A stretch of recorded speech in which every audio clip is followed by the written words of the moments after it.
Starting off this list in our number 10 spot, we have the Murdochs. With the high profile of this ongoing case, coupled with the fact that Netflix just released a chilling documentary about the story of this family, it is likely that you may already have quite the idea of who the Murdoch family is. Taylor and I have been watching the documentary series. We're past the first few episodes, and man, is this story wild. A few years ago, if someone asked you who the Murdoch family was, you would have likely described them as one of the most powerful families in South Carolina, with a legal dynasty that has spanned for a century. Now, if I asked you that same question, the answer would be a family who had it all: money, power, status. But some of the members flew a little too close to the sun, tragedy ensued, and now people have lost their lives and the family has been destroyed. It started back in 2015 with the death of Stephen Smith. It carries on to 2018 when Gloria Satterfield, a long-serving employee for the family, was found passed away after a quote trip and fall accident. These events are both horrible and completely atrocious, but despite the rumors, mysteries, and alleged conspirators of these deaths, things really started to unravel for the family in February of 2019 with the death of Mallory Beach. The young woman met her untimely fate after a boating accident where, allegedly, 19-year-old Paul Murdoch was at the wheel, intoxicated. We could spend hours and hours talking about this family and all of these cases and the conspiracies, but we're short for time, which brings me right to the most recent tragedy: the 2021 killings of that same Murdoch who was driving the boat, as well as the killing of his mother, Margaret. Now, I do believe that people are innocent until proven guilty, but it is important to note that the one on trial for these killings right now is the father and husband to the deceased, Alex Murdoch, the patriarch of the family who is supposed to be carrying on that Murdoch legacy. The stories surrounding this family are horrific, tragic, and a reminder of the dangers that money and power can bring. In our number 9 spot today, we have the Sacklers. This family is the one behind the dynasty of Purdue Pharma, who is best known for producing an exceptionally strong prescription painkiller. Of course, we all know just how big and rich a pharmaceutical company could get, especially one that has been around for quite some time. The company was first created in 1952 by 3 Brooklyn-born brothers, and in the beginning, the company mostly dealt in things like laxatives and earwax removal methods. Soon, things for the company took quite an upwards turn, and before anyone knew it, the family was regarded as one of the most esteemed New York families, but they were also known for their philanthropic tendencies, with their names on museums and hospitals, some of the most famous in the world. You see, the thing is, when they released this painkiller in 1995, it led to them amassing an insane $13 billion fortune. That is obviously incredible, but the trouble came when it was realized that this painkiller wasn't nearly as potent as it was marketed to be, and frequent users would be building up a tolerance to it, meaning they needed to use higher and higher dosages. Viewer, welcome to the opioid crisis. Basically, this all spiraled out of control and led to many lawsuits coming against Purdue Pharma. Not only by individuals, but by January 2019, 36 states were suing the company for what the painkiller had done to their citizens. After 2 years of deliberations, the Sacklers finally reached a deal with plaintiffs in bankruptcy court in September of 2021. As part of their Chapter 11 proposal, they agreed to pay $4.5 billion and give up all ownership of the company in exchange for complete immunity and all future opioid liability. Despite this fall from grace, the Sacklers were able to move an alleged $1.36 billion into offshore accounts, so despite their bankruptcy filing and the large sum of money handed over, they will continue to retain quite a large amount of their personal wealth. In our number 8 spot today, we have the Bakkers. Jim and Tammy Faye Bakker were once the most famous televangelists in America, and they certainly were living in quite a lap of luxury. They had beautiful homes, expensive cars, and a ton of money, but that quickly came crashing down amid horrendous scandal. In the late 1980s, after much success, Jim Bakker resigned from the PTL ministry after there was a cover-up to hide some hush money that had been given to church secretary Jesi Family over an alleged SA situation. Of course, not necessarily a surprise, but definitely not a good look for a televangelist. This led to more interest in people looking into the family more, and soon it was uncovered that there was some sort of accounting fraud going on as well. The consequences for this came by way of felony charges, conviction, imprisonment, and divorce. That was the end of that legacy, but since serving his time, Jim Bakker hasn't exactly slowed down. He not only remarried and returned to televangelism, but he also currently hosts the Jim Bakker Show, which focuses on the end times and the second coming of Christ while promoting emergency survival products. So, that's That's interesting. 7. Victor Faggar. A lot of people have asked for way too much when they're about to be taken out to the ball game, but for Victor the exact opposite move was made. In 1963 he was convicted of slaying and sentenced to be hung up because it was the 60s and that was still a thing apparently. It did not take place in a town square in front of an angry mob, though that would be interesting. Prior to the ending of his life, his last meal was a strange request, but there was some thought put into it. Victor asked that his final meal be one single olive, presented on a plate of white and gold. The reason being, he wanted the pit. Before being strung up, he placed the pit in his jacket pocket and was reportedly buried with it. He wanted there to be a chance that maybe an olive tree could grow over his grave as a symbol of peace. Now, I'm not a botanist, but something tells me that didn't happen, considering the pit was in a wooden box in his sleeve, with, the rest of his body safe from dirt. So, then again, it was the 60s, so maybe they just tossed him in a ditch or something and called it a day. Folks, if you're ever driving around Iowa and you see an olive tree, it could very well be Victor. That's comforting, right? Right? No, not at all. Number 6. John Wayne Gacy. John is one of the most notorious life enders in human history, being convicted of slaying at least 33 men and women. He was a regular performer at children's birthday parties, posing as a clown named Pogo or Patches, and this is why in most photos associated with him you'll see him wearing a colorful clown outfit. Just another reason to hate clowns. He was caught after an investigation took place and physical remains were found in his walls and his crawl spaces. Yay! Throughout his life he had worked in construction and as an owner of 3 KFC restaurants, so there were a few directions his story could have taken us. Now, while he didn't deep fry anyone and toss them in 11 herbs and spices, thankfully, his love of KFC stuck with him to the very end, because for his final meal he requested a bucket of original recipe KFC, fries, deep fried shrimp, and a pound of strawberries. Number 5. Ronnie Lee Gardener. Ronnie Lee may have been a robber, burglar, and life ender, but at heart, he was just a massive nerd. Ronnie was sentenced to be taken down by a firing squad, the most dramatic and gratuitous way to end someone's life. His last meal was fairly standard. It was steak, lobster, apple pie, vanilla ice cream, and of course, the desire to eat it all while watching the entire Lord of the Rings trilogy start to finish. It takes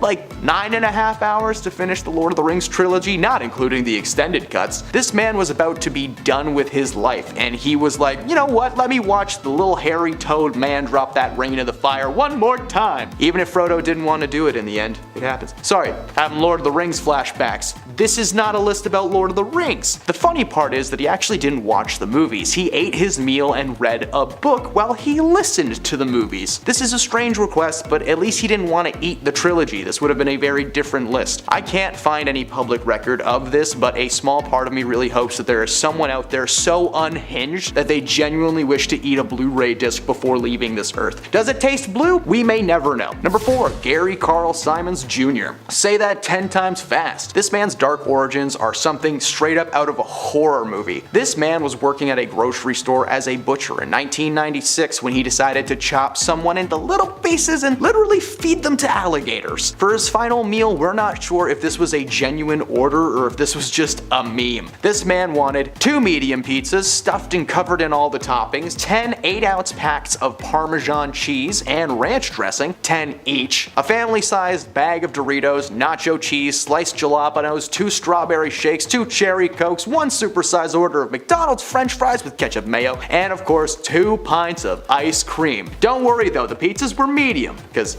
large would be a bit too excessive. In the final hours before his life was ended, he had only managed to get halfway through the meal. The meal amassed to a whopping 26,000 calories. And on average, we're only supposed to consume like 2 or 3 at most in a day. At least I do. Number 3. Timothy McVey. Tim was one of the most awful human beings in the world, and thankfully he got what he got. In 1995, he was involved in an incident that blew away a large portion of a FedEx complex, ending the lives of 168 people, with hundreds more suffering serious injuries. The trial was covered wall to wall by the media, but after his conviction, the arrest was an even bigger deal. When it came time for him to be taken out, there was not enough seats in the Chambers gallery for the families of the victims who wished to witness his demise. Hundreds of family members came to see the man who stole their loved ones from them, with the chamber being packed to the brim. For his final meal, he got 2 pints of mint chocolate ice cream with nothing else. Just wanted to keep his heart cold on the way downstairs, I guess. Number 2. Philip Workman. In 2007, a man named Philip was set to have his life ended, but his final meal was actually an act of charity. He asked that his final meal, a veggie pizza, be delivered to a homeless man somewhere in Nashville, Tennessee. The prison officials actually refused the request and told him it was not their job to do charity work. That statement made a lot of people very upset, and something kind of interesting happened. The next day, over $1,200 worth of pizza was delivered to various homeless shelters around the city from tons of different places that had heard about Philip's request. Everyone from a mom and pop shop to Pizza Hut. Seeing this as a wish to do something charitable before his passing, the public decided to make it happen. There is footage from that day of people around the city mowing down on free pies and thanking this man for making his final request. Philip actually had a pretty dramatic turnaround after being arrested in 1981. He robbed a Wendy's restaurant while living on the streets, and he was addicted to no-no snow. He slayed a police lieutenant named Ronald Oliver, and although sentenced to have his life ended for the incident, he spent 26 years in prison before it happened. In that time, he became a model inmate, and despite his crime, the citizens in Nashville saw the request as a true act of kindness during a time when he really had no reason to be kind. And at number 1, Lawrence Russell Brewer. This man's last meal request was so massive and outlandish, it actually forced Texas state lawmakers to change their minds about delivering the last meal request. Lawrence Russell Brewer spent a long time waiting for his life to end. In the last few days, he requested his massive 18-person last meal that changed the course of history. He demanded that they give him 2 chicken fried steaks with gravy-drenched onions, a bacon cheeseburger triple meat with everything on it, a cheese omelet loaded with ground beef and tomatoes, onion, bell peppers, and jalapenos. But that's not all. He also asked for ketchup-smothered okra, barbecued meat by the pound with half of a loaf of white bread to sop it all up, 3 fully decked out fajitas, a meat lover's pizza, a pint of ice cream, peanut butter fudge, and 3 root beers. Enough to feed a small village. The Texas prison system actually approved that request, but they then offered it to him, and he told them that he just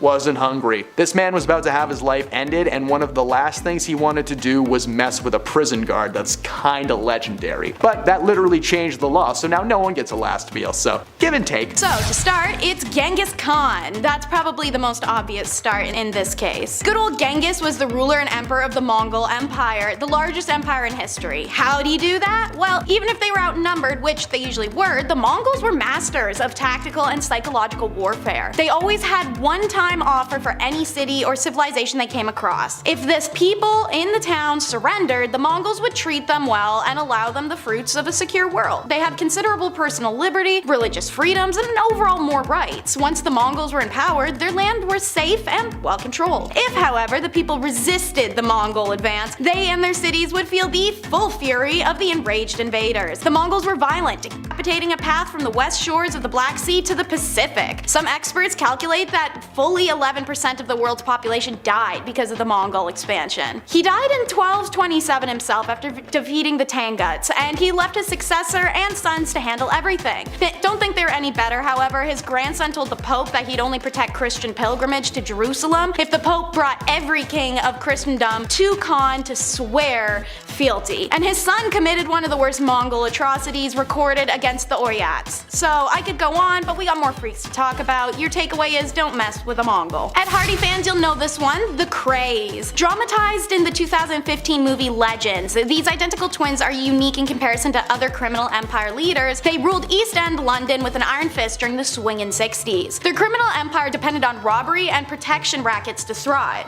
The Krays and their associates would ensure compliance by readily resorting to arson, assault, and killings. The fear they inspired stopped even the most cowardly of snitches from saying a peep. They operated out of a nightclub, and they were familiar figures on the street. But the streets are different during the day, and surprising to many, ordinary people who were untouched by the Krays' business interests actually revered them. They acted as a sort of local authority, helping people with their problems, debts, hurtful spouses, or failing homes. They guaranteed safety on the street and delivered it. It wasn't even just the ordinary people that admired the Cray Brothers, but celebrities and politicians too. The police arrested them in 1968 after Ronnie's mental decline, caused by his refusal to take medication, led to the operation to make some sloppy mistakes. AKA, he literally killed 2 people at separate public events. 2 occasions, guys. Ronnie was sent to a high-security psychiatric facility due to his instability, but also his homosexuality. Unfortunately, that's how the times were. He died in 1995 while his brother died in 2000, 5 weeks after authorities released him from prison on a compassion ground for his terminal cancer. This Spanish family has lurid tales, but are they fact or are they fiction? The Borgias. Originally from Spain, the family became important in 15th century political and religious world. Caesar, the Borgias patriarch's father, was elected pope in 1492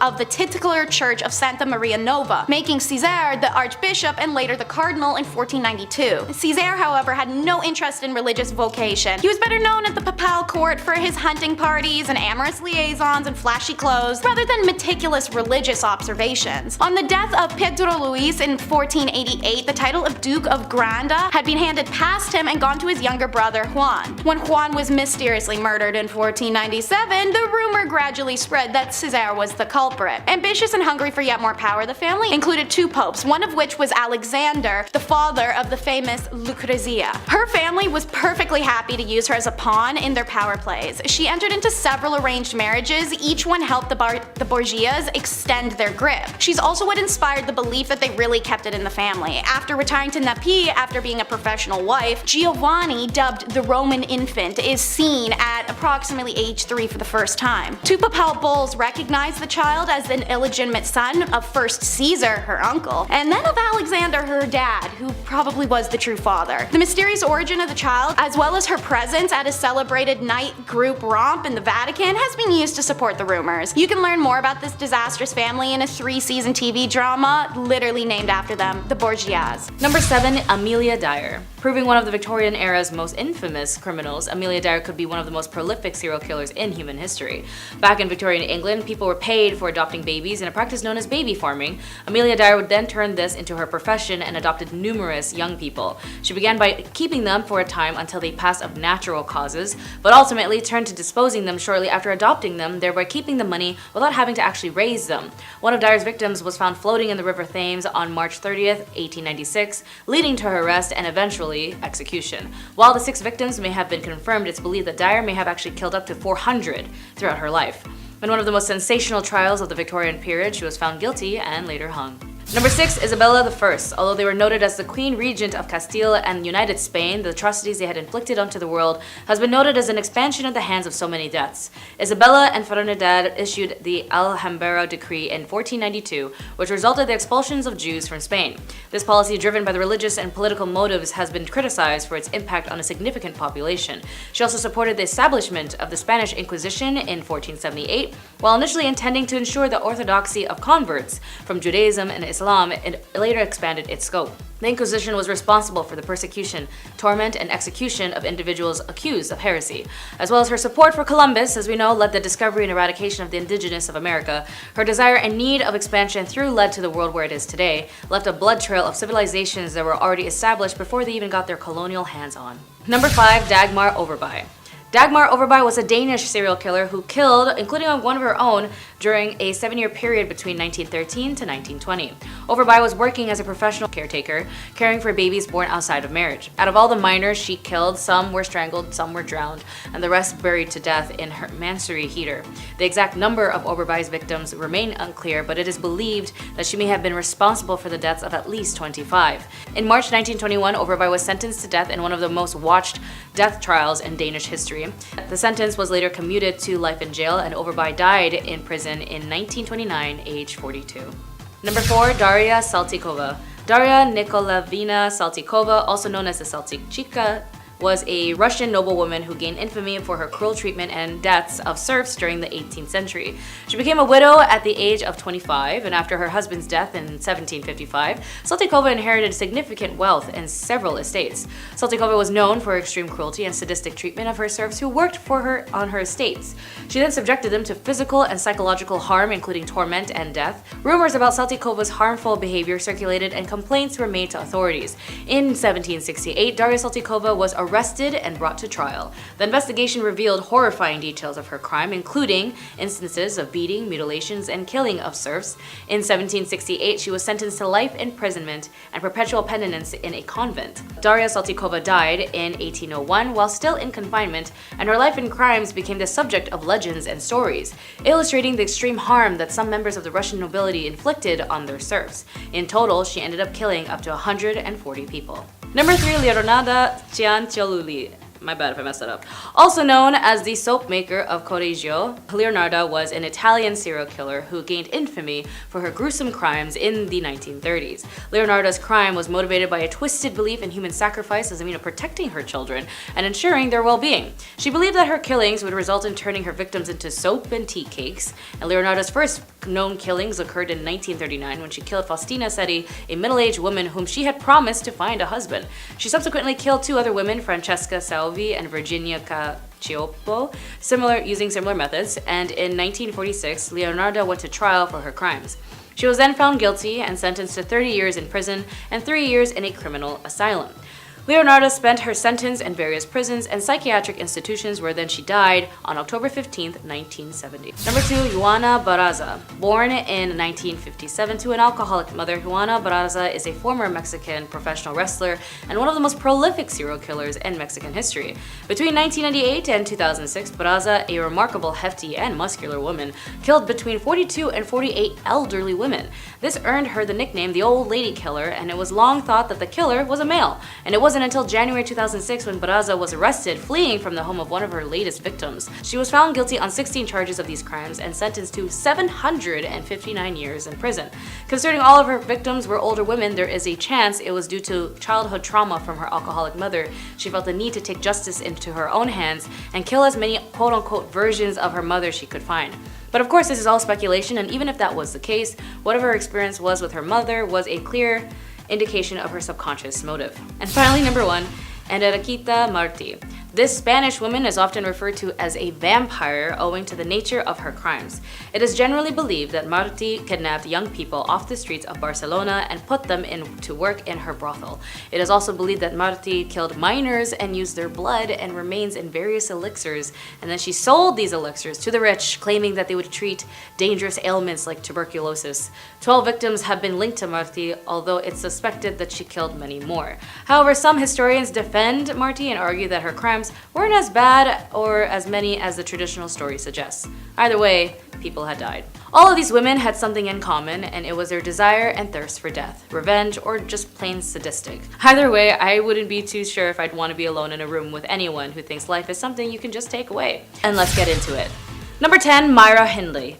The influence people have in wanting to be accepted by their surroundings is pretty high, especially if they are lonely or more subservient to doing whatever someone asks them to do. In the case of Myra, she's like a few on this list is part of that group. Myra Hindley was a notorious English criminal who, along with her partner Ian Brady, was involved in the Moors death in 1960s.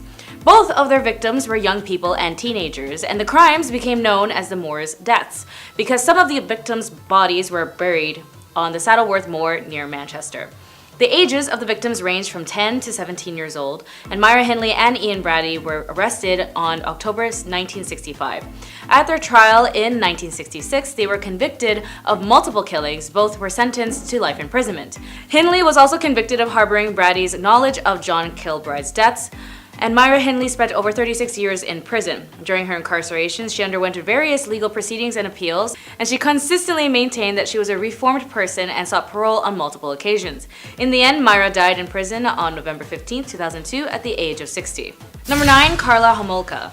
In the 1990s, a Canadian woman who gained notoriety for her involvement in a series of horrific crimes committed alongside her former husband. Homolka's first victim was her own younger sister, Tammy. Just 2 days before Christmas, Tammy Homolka was drugged and harmed by her older sister Ann Bernardo and died after choking on her own vomit. The couple then proceeded to kidnap both Leslie Mahaffey and Christian French before both were horrifically mistreated before they were killed and after Homolka was arrested. She conned the investigators and tricked them into believing that Bernardo was primarily responsible, and she testified against him and was given a very lenient sentence in return, though the videotapes later revealed the extent of the atrocities in which she also participated in.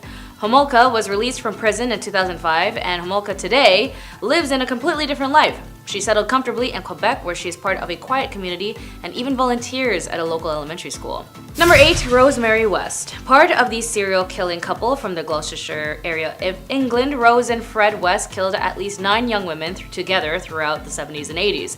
After tormenting these people, the West would then kill their victims and bury their remains in a yard and their basement. As a result, their house would later become known as the House of Horrors. Rose West also acted independently and killed her own stepdaughter through Fred. In June of 1971, West was then convicted of 10 homicides in 1995, as well as in 2022, remains in prison. Fred West then also took his own life shortly after being arrested. In our number 7 spot today, we have Prince Sado. Born in 1735, Prince Sado was the heir to the Korean throne, but unfortunately, he would go on to suffer from extreme mental illness and delusions. Thankfully for historians and those of us interested in history, the wife of the prince created memoirs, and in them she detailed the horrifying things that happened next. The prince began to kill. He began to hurt and torment people. He basically turned their home into a house of horrors. The prince also endured some pretty horrific treatment from his own father, which of course is not an excuse for the things he did, but it definitely did not help the scenario. Eventually, the family had enough and realized that his behavior would go on to ruin the name of their family forever, so something needed to be done. At the time, tradition stated that if the prince were to be executed, his wife and child would also need to be, but everyone thought that maybe that was a bit too far. Why should they have to pay for his crimes? This led to the king coming up with quite the bizarre workaround for this. On a hot day in July, the king forced the prince to step into a rice chest, which was then locked behind him. This acted as a way to make it seem like he had caused his own death, which is said to have occurred just a few days later. In our number 6 spot today, we have Don Carlos. This little troublemaker never made it to the title of king, but he sure was a little too close for comfort when you hear about the kinds of things he was doing. Carlos was the Prince of Asturias in the mid-1500s, as he was the eldest son of King Philip II of Spain. It is said that Carlos may have had some troubles right from birth, which many believe could be due to inbreeding that was common in the family at the time. Descriptions of his behaviors, though, are far worse than what anyone could have expected. It is said that Carlos did horrible things like hurting or taking the lives of animals for fun. Nowadays, we call that a huge warning sign for potential killers. Back then, it was like, I don't know. Was anybody even watching you, really? It is even said that at one point he purposefully blinded all of the horses in the royal stable. Soon, of course, his cruelties would extend to humans, with people claiming that one time he chose to harm a servant girl for no reason other than because he could. Major King Joffrey vibes in that one. And apparently one time he made a shoemaker eat a pair of shoes that he had made that the prince didn't like. He was just a little twerp. Carlos was set up by his family to marry the eldest daughter of King Henry II, but after a few hours with the man, she decided that there was absolutely no way in hell. Like, he was so bad that she would rather marry his dad. Which she did in 1560. In the end, Carlos was found to be plotting to take out his own father, which landed him in prison in solitary confinement, where he passed away 6 months later. In our number 5 spot today, we have Prince John. It is said that this may be one of the darkest secrets of the British royal family. Prince John would have been the uncle of Queen Elizabeth II, but he passed before she was born. Prince John was the 6th child of King George V and Queen Mary, and it is said that he suffered from seizures, likely as a result of epilepsy, although it's hard to diagnose for certain because of all of the secrecies surrounding him and his illness. From the age of 4, when he had his first seizure, until his untimely and very early death, Prince John lived in a separate estate where he was cared for by a governess. Many people have since criticized the royal family, calling their treatment of Prince John as callous or inhumane, like they were hiding him away for being ill. Of course, the palace was concerned with the monarchy's public image, and there was a belief at the time that royals shouldn't have any physical or mental ailments, although that is of course impossible. They also didn't include him in public events, which could have been another image thing, and also perhaps because of a worry that he might have a seizure at one of these events. At the end of the day, it was definitely a different time, but the idea of excluding him because he was ill truly is a really sad thought. In our number 4 spot today, we have Margarette and Blanc of Burgundy. This is a royal scandal that took place all the way back in 1314, and it starts off with the daughters-in-law of King Philip IV of France.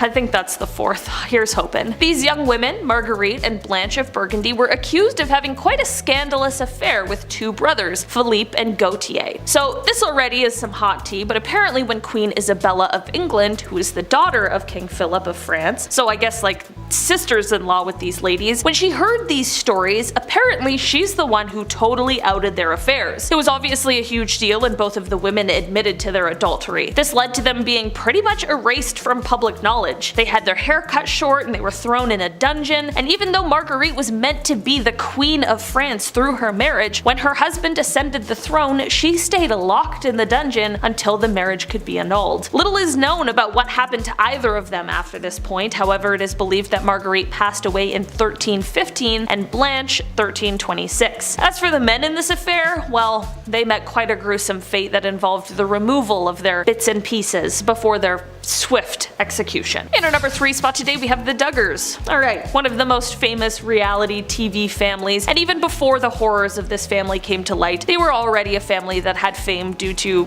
quite a strange reason. If you're unfamiliar with who the Duggars are, you might be more familiar with the show that they used to have on TLC titled 19 Kids and Counting. Yeah, the show ran on TLC for 7 years until it was cancelled in 2015, and the show featured, well, the Duggar family. The family consisted of parents Jim Bob and Michelle Duggar and their 19 children, 9 daughters and 10 sons, all of whose names begin with the letter J. It was an interesting time, and they seemed like this huge, happy, religious family, but in the years since the cancellation of the show, some horrifying things came to light. Initially, the reason that TLC suspended and then subsequently cancelled the show is because it came to light that the eldest son in the family, Josh, had done some horrible things and acted violently, horrendously, and inexcusably against a number of girls, even some in his own family. Due to the popularity of the show before these serious stories came to light, there was a spin-off show that was created titled Counting On. This show first aired in December 2015 and stayed on the air for a surprising number of years before it was pulled, and the family yet again found themselves in the center of a scandal that had to do with Josh. This time he was caught in possession of a certain kind of tape that no one should have, and that should not even exist at all. I can't say which kind of tape, but just know it's the worst of the worst. These are, of course, some of the worst scandals that have surrounded the family, but truly, it's only a drop in the bucket of the many stories surrounding them. In our number 2 spot today, we have King Juan Carlos. The former King Juan Carlos of Spain, when he first ascended the throne in 1975, was highly looked upon. He was said to be bringing a new age for the country, an age of democracy. His reign lasted for quite a while, but by the time 2014 rolled around, he was forced to abdicate the throne. This was due to a few reasons. Firstly, his public ratings started to plummet after word spread of him being a bit of a womanizer and after an explosive affair, but also because of a lavish elephant hunting trip he took in the middle of an economic collapse. Okay,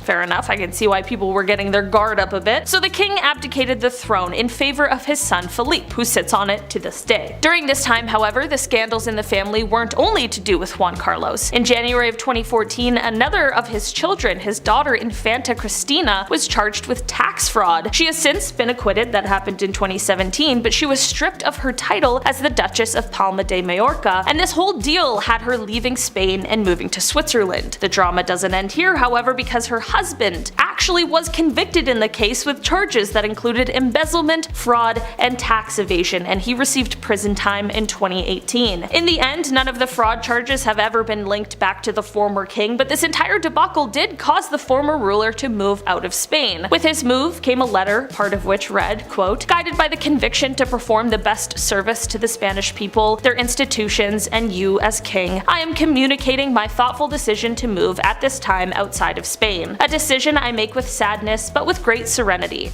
I have been king of Spain for almost 40 years, and during all of them I have always wanted the best for Spain and for the crown." In our number 1 spot today we have the Rothschilds. This family is easily one of the most, if not the most, powerful family in the modern era. In fact, it is said that most of us in the Western world don't even realize the impact this family has had on our lives, as our consumer-driven lifestyle is definitely directly related to the monetary systems this family put in place. This would include the United States Federal Reserve. Because of this insane amount of money and power that this family has held for over a century, there are plenty of conspiracy theories going on surrounding them. The conspiracies run deep, and they go quite dark. They touch on everything from assassination attempts, some successfully completed on sitting presidents, to heinous World War II agendas that would have benefited the family. Of course, they are conspiracies, so no one is quite sure which of these secrets, if any, are true. Even still, the stories and speculations swirl today, way waiting for some piece of evidence to maybe bring them to light. Starting off this list, in our number 10 spot we have the Morgan family. The Morgan dynasty refers to a wealthy and influential American family that made its fortune in the banking industry. The family's patriarch, Junius Spencer Morgan, was born in 1813 and began his career as a banker in Boston. He later moved to London, where he worked for the banking firm George Peabody & Co. and established his own firm, J.S. Morgan & Co. Junius Spencer Morgan's son, John Pierpont Morgan, also known as J.P. Morgan, became one of the most powerful financiers of all time. It is said that during the bank crisis in 1893, J.P. Morgan borrowed 100 tons of gold to the U.S. authorities, which is how he and his family would later go on to control the gold in the USA. He expanded the family's banking empire and played a major role in financing many of the largest industrial and infrastructure projects of the late 19th and early 20th centuries, including the creation of U.S. Steel, General Electric, and International Harvester. There are some pretty dark beliefs that some have about this family that ties to their involvement in both world wars, as well as the fact that members of the family played significant roles in the founding of the Federal Reserve System and the International Monetary Fund. The family's wealth and influence has allowed them to maintain close ties to the political and the social elite. Today, the Morgans still own the biggest family reserve of gold, and rumor has it that it is connected by a tunnel with the New York branch of the U.S. Central Bank.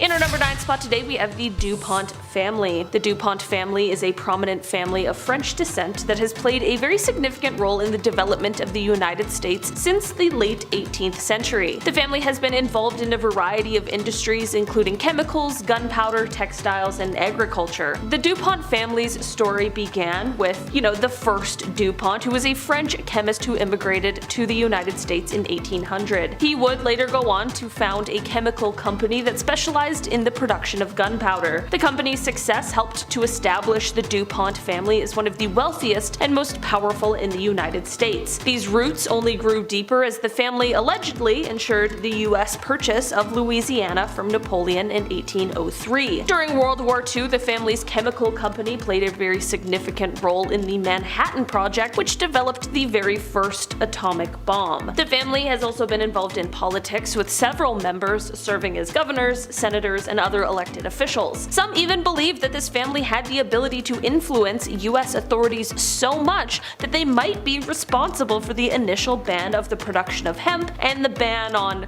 the devil's lettuce in order to protect the production of nylon, which was one of the most important products for the DuPont company. Today, the company is one of the biggest producers of GMO seeds, and they also have founded the Doomsday Treasury, where samples of all plants are held and preserved in the case of an apocalypse. In our number 8 spot today, we have the Rothschild family. The Rothschild dynasty is a very wealthy and influential family that gained prominence in the late 18th and early 19th centuries through their banking and financial activities. The family originated in Frankfurt, Germany, and its founder, Mayer Amschel Rothschild, began his banking career in the 1760s. Apparently, he sent 5 of his sons to financial centers so that the family could be involved in all of the most important places for world finances. The Rothschilds quickly became one of the most powerful banking families in Europe, with branches in major cities such as Paris, Vienna, and London. They financed governments, monarchs, and other wealthy individuals and played a very significant role in the economic and political affairs of many European countries. One of the most notable achievements of the family was their role in financing the British war effort against Napoleon Bonaparte in the early 19th century. The family used their vast network of agents and couriers to get information about the outcome of battles before anyone else, which allowed them to make informed decisions about investments. The Rothschilds also played a key role in the development of the modern banking system, including the establishment of the Bank of England and the introduction of the concept of a central bank. Today, the family remains one of the wealthiest and most influential in the world, with a net worth estimated at several billions of dollars, with some estimating that they manage trillions of dollars worth of money. Some even claim that the Rothschild family controls the world through the U.S. Central Bank Federal Reserve. Number 7, the Gonzalez Sisters.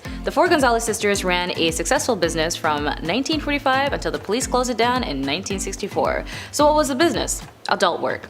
Rancho El Angela was a brothel in the Mexican state of Guanajuato and acted as the center of the sisters' large-scale adult work network. The women who worked for the sisters often did not so voluntarily. The Gonzalez sisters, the Gonzalez family, had kidnapped some, while others answered advertisements for house spades. When the women arrived to the brothel, the sister would often force and inject illegal substances on those who were reluctant to provide the services that the sisters demanded. When the girls became unable to or reluctant to work and satisfy their clients, the sisters then killed them. If a client turned up with a lot of money, he too might end up dead and his cash stolen. When police raided the property, they found the bodies of 80 women, 11 men, and various fetuses. Ugh. There were probably many more victims who remained undiscovered, and the Mexican court sentenced the sisters to 40 years in prison. Guinness World Records even named them the most prolific murder partnership ever. Number 6. The Harp Brothers. Here's another pair of siblings for you, the Harp Brothers. McVey and Willie terrorized settlers in the remote, sparsely populated territory west of the Appalachian Mountains immediately after the American Revolution. The brothers had stayed loyal to the British Crown during the struggle and may have decided that they had better moved west after the American victory. They survived by robbing and killing the settlers who were beginning to cultivate the area and appeared to have thoroughly enjoyed the killing part. It wasn't long, of course, before the vigilantes started to bring the brothers to justice, as McVey died of his wounds, and when a posse caught up with them in 1799, Willie escaped, but the authorities captured and had him sent to the gallows in 1804. They were considered America's first serial killers of this time. Number 5. The Bloody Benders. Running an Airbnb seems like a lot of work, especially when you're trying to make sure your guests and yourself are happy with the accommodations. You got your nice bed and breakfast, and oh, of course, a nice dinner where the host comes up from behind you and smashes you in the head with a sledgehammer. Oh wait, no, that's not a good idea, actually. Yeah. In 1870s, travelers headed west on the Great Osage Trail may find themselves in a cabin made by the Bender family in Labette County, Kansas, and eventually they would find themselves dead and gone by the family's unexplainable reasons to commit crimes. To be honest, officials still don't know why the crimes were done the way they did. They actually suspected robbery, but most of these travelers weren't even wealthy. Maybe in some sadistic manner, the families just felt like it. But either way, before the locals got suspicious, this family disappeared around the same time another family called the Kellys surprisingly were new in town. Number 4. The Borgias. Originally from Spain, this family became so important in the 15th century political and religious world. Ambition and hunger for yet more power, the family included 2 popes. Lucrezia is probably the best remembered member of the family, as she was the daughter of Pope Alexander, and her family was perfectly happy to use her as a pawn in their power plays. She entered into several arranged marriages, each one helping the Borgias extend their grip. Kind of like in the movie Get Out by Jordan Peele, where they use Rose to get their new vessels for whatever it was that they were doing.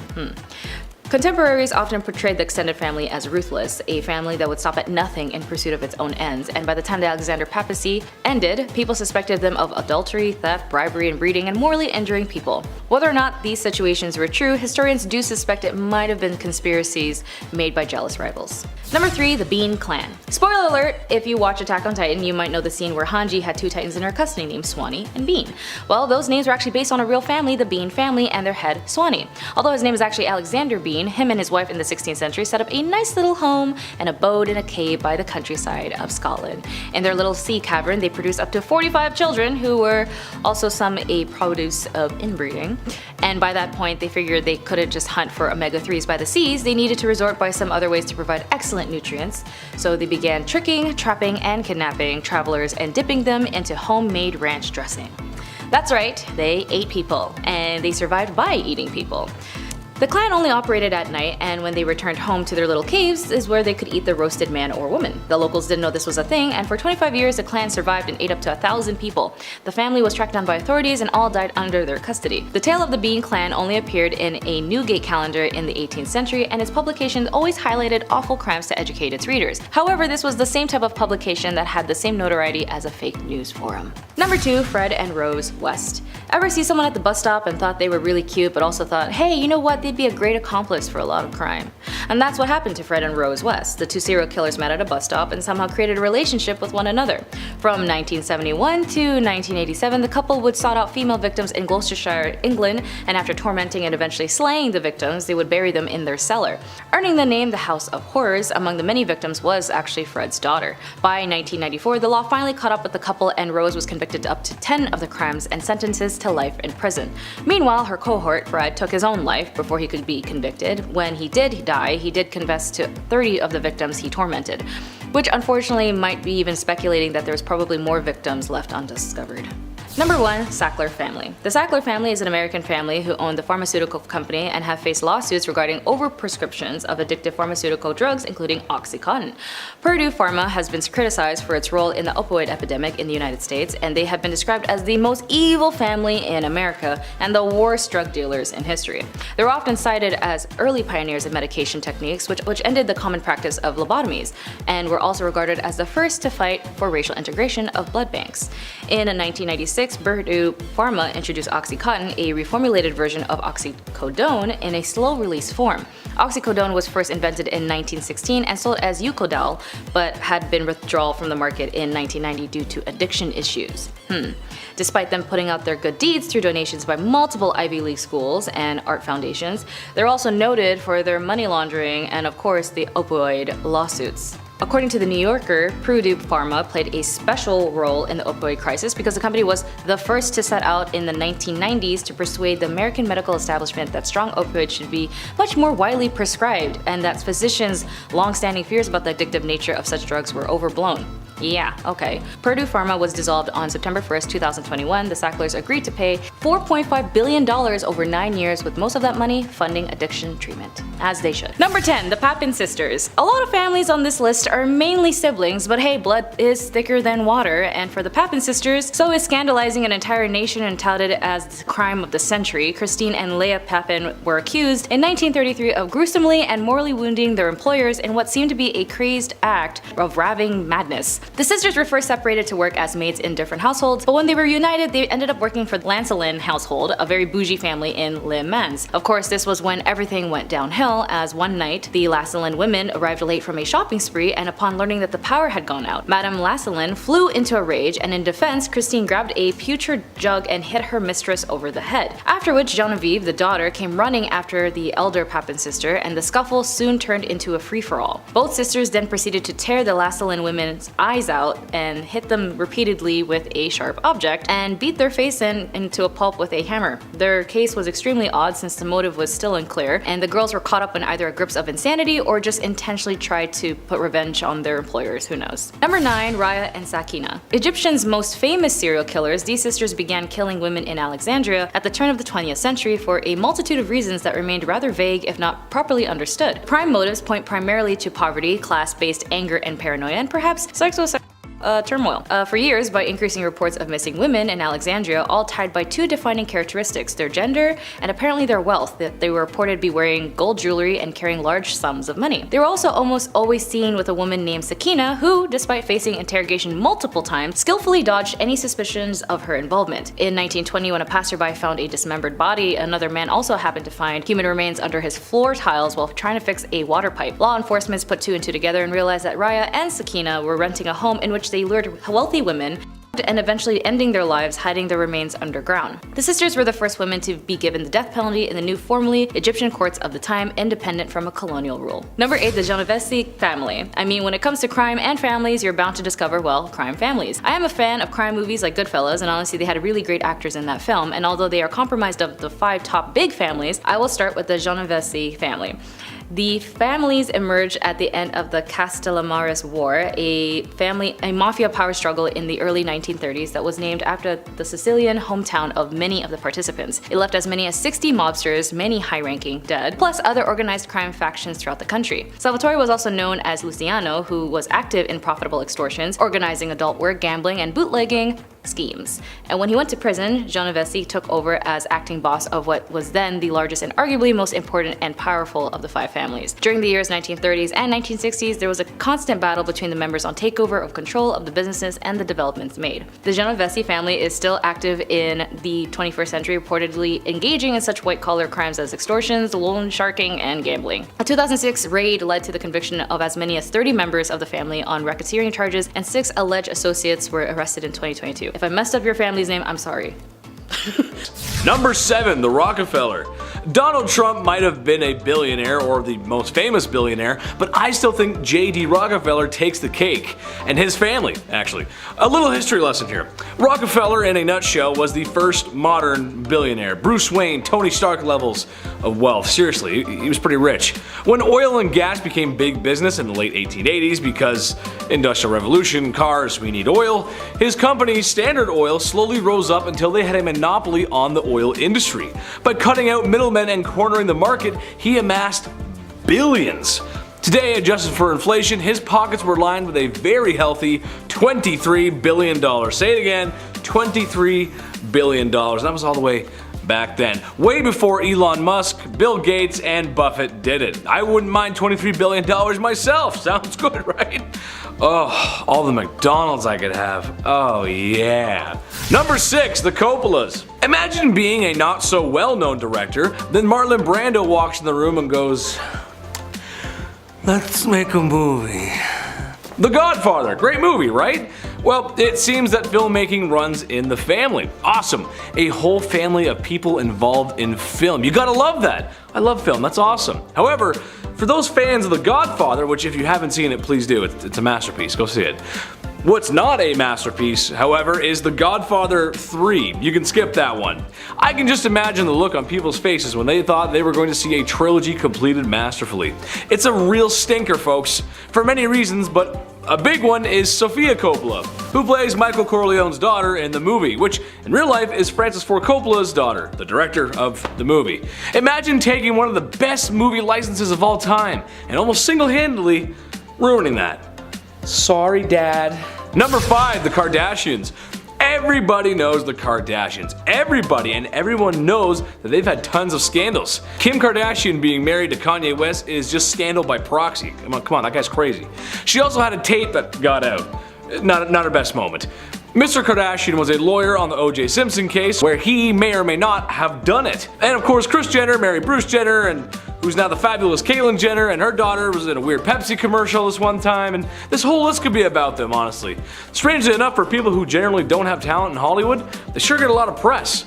Which at some point is annoying, I'm sure. But be nice, paparazzi, or no Christmas presents. I know Santa Claus, and I'm keeping a list. It's early, but I'm keeping a list this year.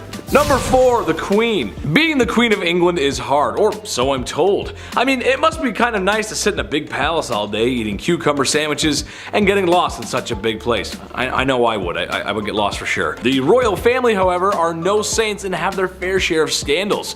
Prince Andrew has gotten himself into some trouble in recent tabloids. But for some who don't know, Prince Harry was quite the wild child 20 years ago. A prince on the loose, if you will. Not to mention the whole debacle with Princess Diana. The car accident is a little sus, not gonna lie.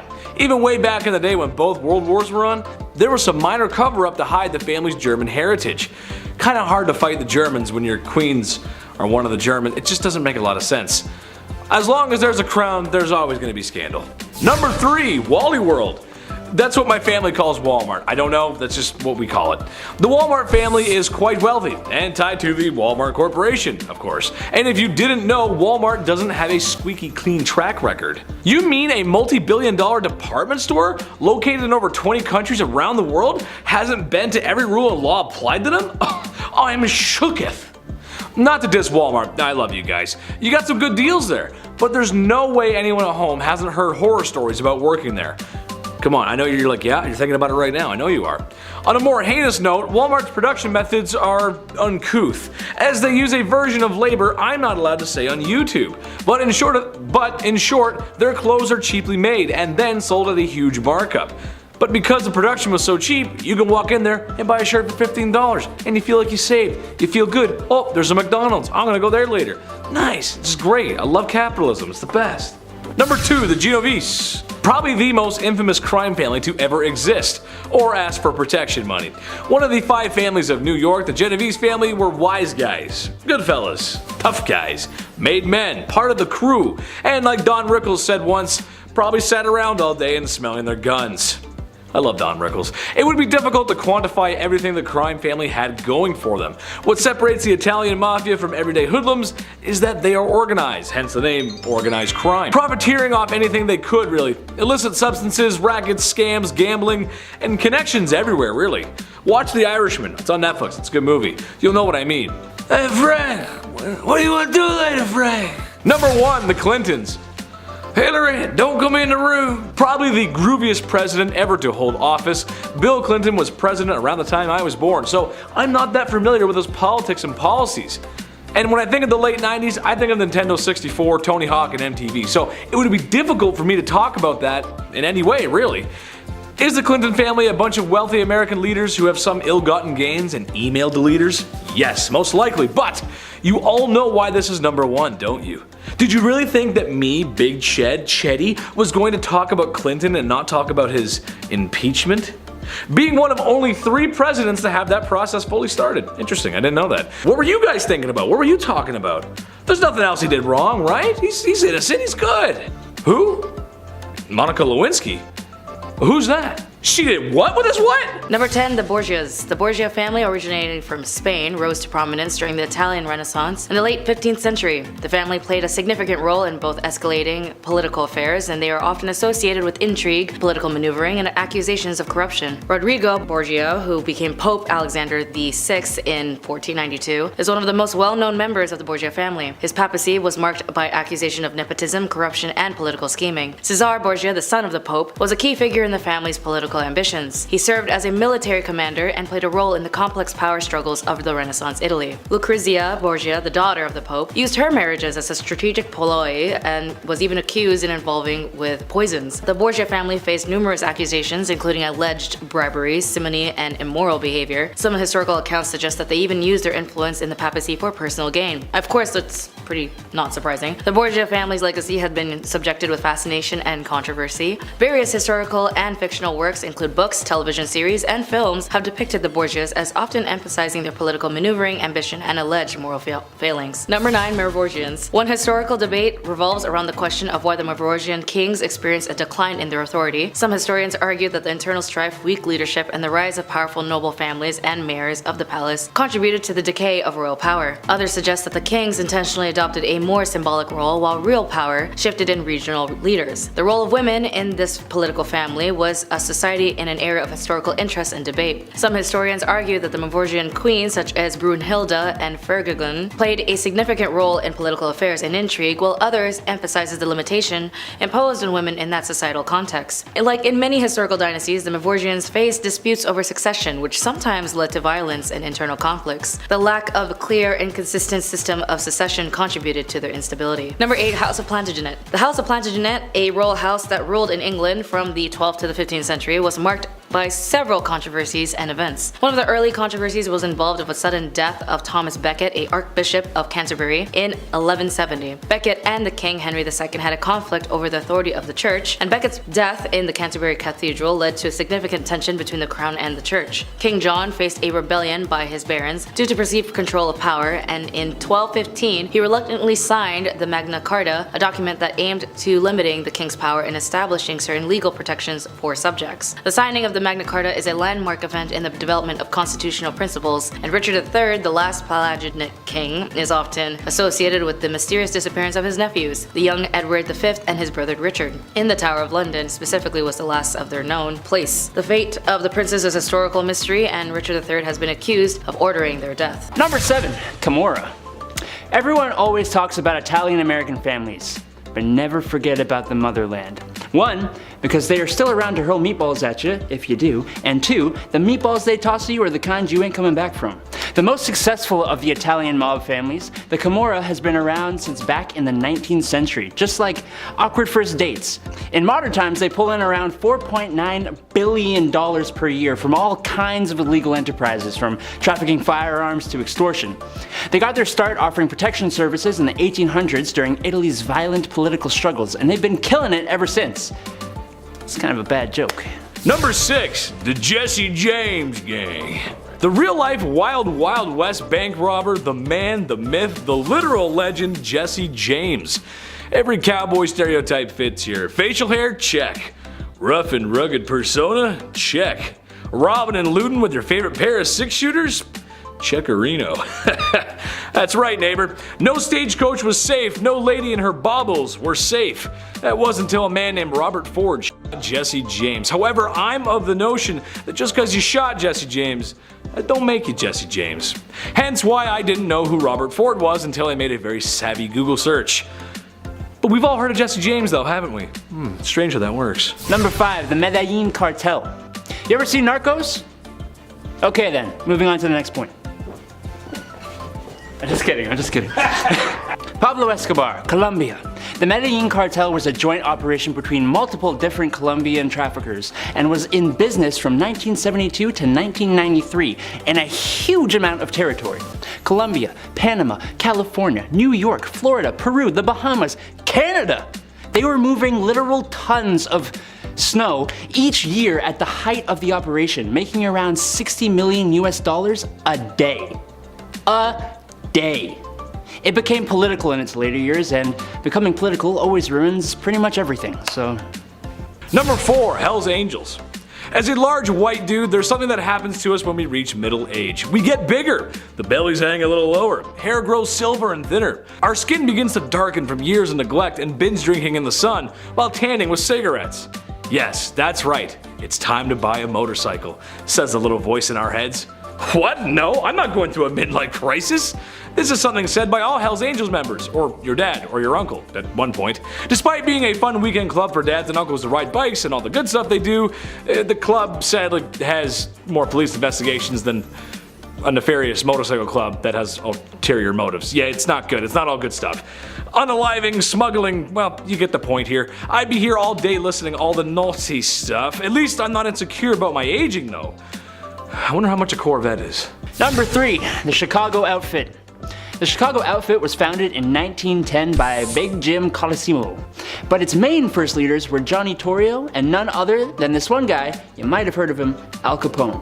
When they first cropped up, the South Side Gang was fighting gang wars over distribution of alcohol during the Prohibition, but they've moved on to bigger and better things. You know, cheerful stuff like loan sharking, illegal gambling, extortion, political corruption, and that kind of wholesome activity.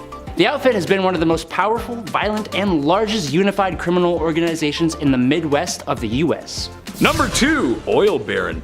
John D. Rockefeller, the richest American, the CEO's CEO, the owner of Standard Oil, but more importantly the first oil baron and really the first man to own a monopoly on the oil industry. Yeah, that's right, I'm throwing a little corporate crime your way. I was gonna put Adam on the list here as a joke, but he didn't want me to bring up his jail time. Hey! Nah, I'm just kidding, he didn't go to jail, but he should be arrested though.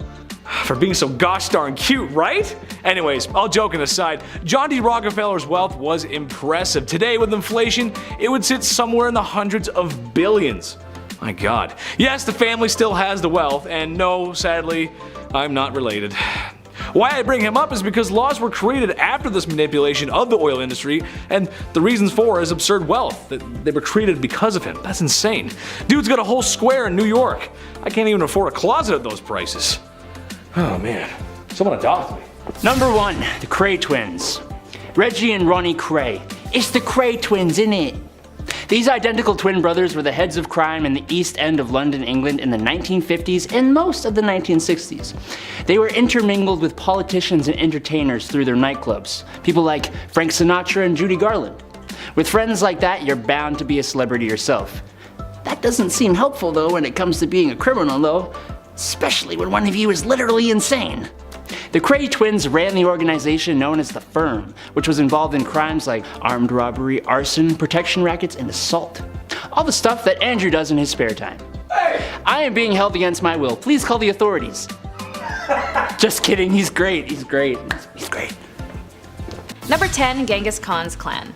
We know Genghis Khan and his conquest to take over China was no small feat, as it needed the help of his entire clan to help with his takeover. Coming from a small section in Mongolia, they formed together what had been the largest land empire in history. The Mongols always viewed family as the central pillar of society, and Genghis' sons and grandsons extended the empire from the western shores to the Black Sea to the Pacific. And although they seem outnumbered, their military tactics and psychological warfare were noted in constant success against their enemies. If the city and people they plundered surrendered, the Mongols would then treat them fairly and allow them to join in their bounty, but if the people resisted, they would feel the fury of the Khan clan. Despite the brutal acts of destruction, the Khan clan, whomever they inevitably conquered, the lands were actually safe and well controlled, and in many cases even improved from previous conditions. Subjects had personal liberty and had the rights to follow whatever religion they believed in without prejudice. Number 9. The Briley Brothers. One of our sibling duos who had no problem committing crimes together starts with the Briley Brothers. In 1971, 16-year-old Linwood Briley shot and killed his 57-year-old neighbor, landing him in reform school. This violent episode was a taste of what was to come. From March to October 1979, Linwood and his brother James and Anthony embarked on a bloody hit spree in Richmond, Virginia. With accomplices Duncan Meckins, they robbed and killed at least 11 people. 2 would-be victims would escape unharmed, and they were able to report to authorities of the terrible crimes they saw commit. The brothers continued to leave a trail of terror throughout Richmond, and after they were caught, Linwood and James were sentenced to death. In 1984, the 2 elder brothers escaped death row with 4 other inmates, but were recaptured within 3 weeks.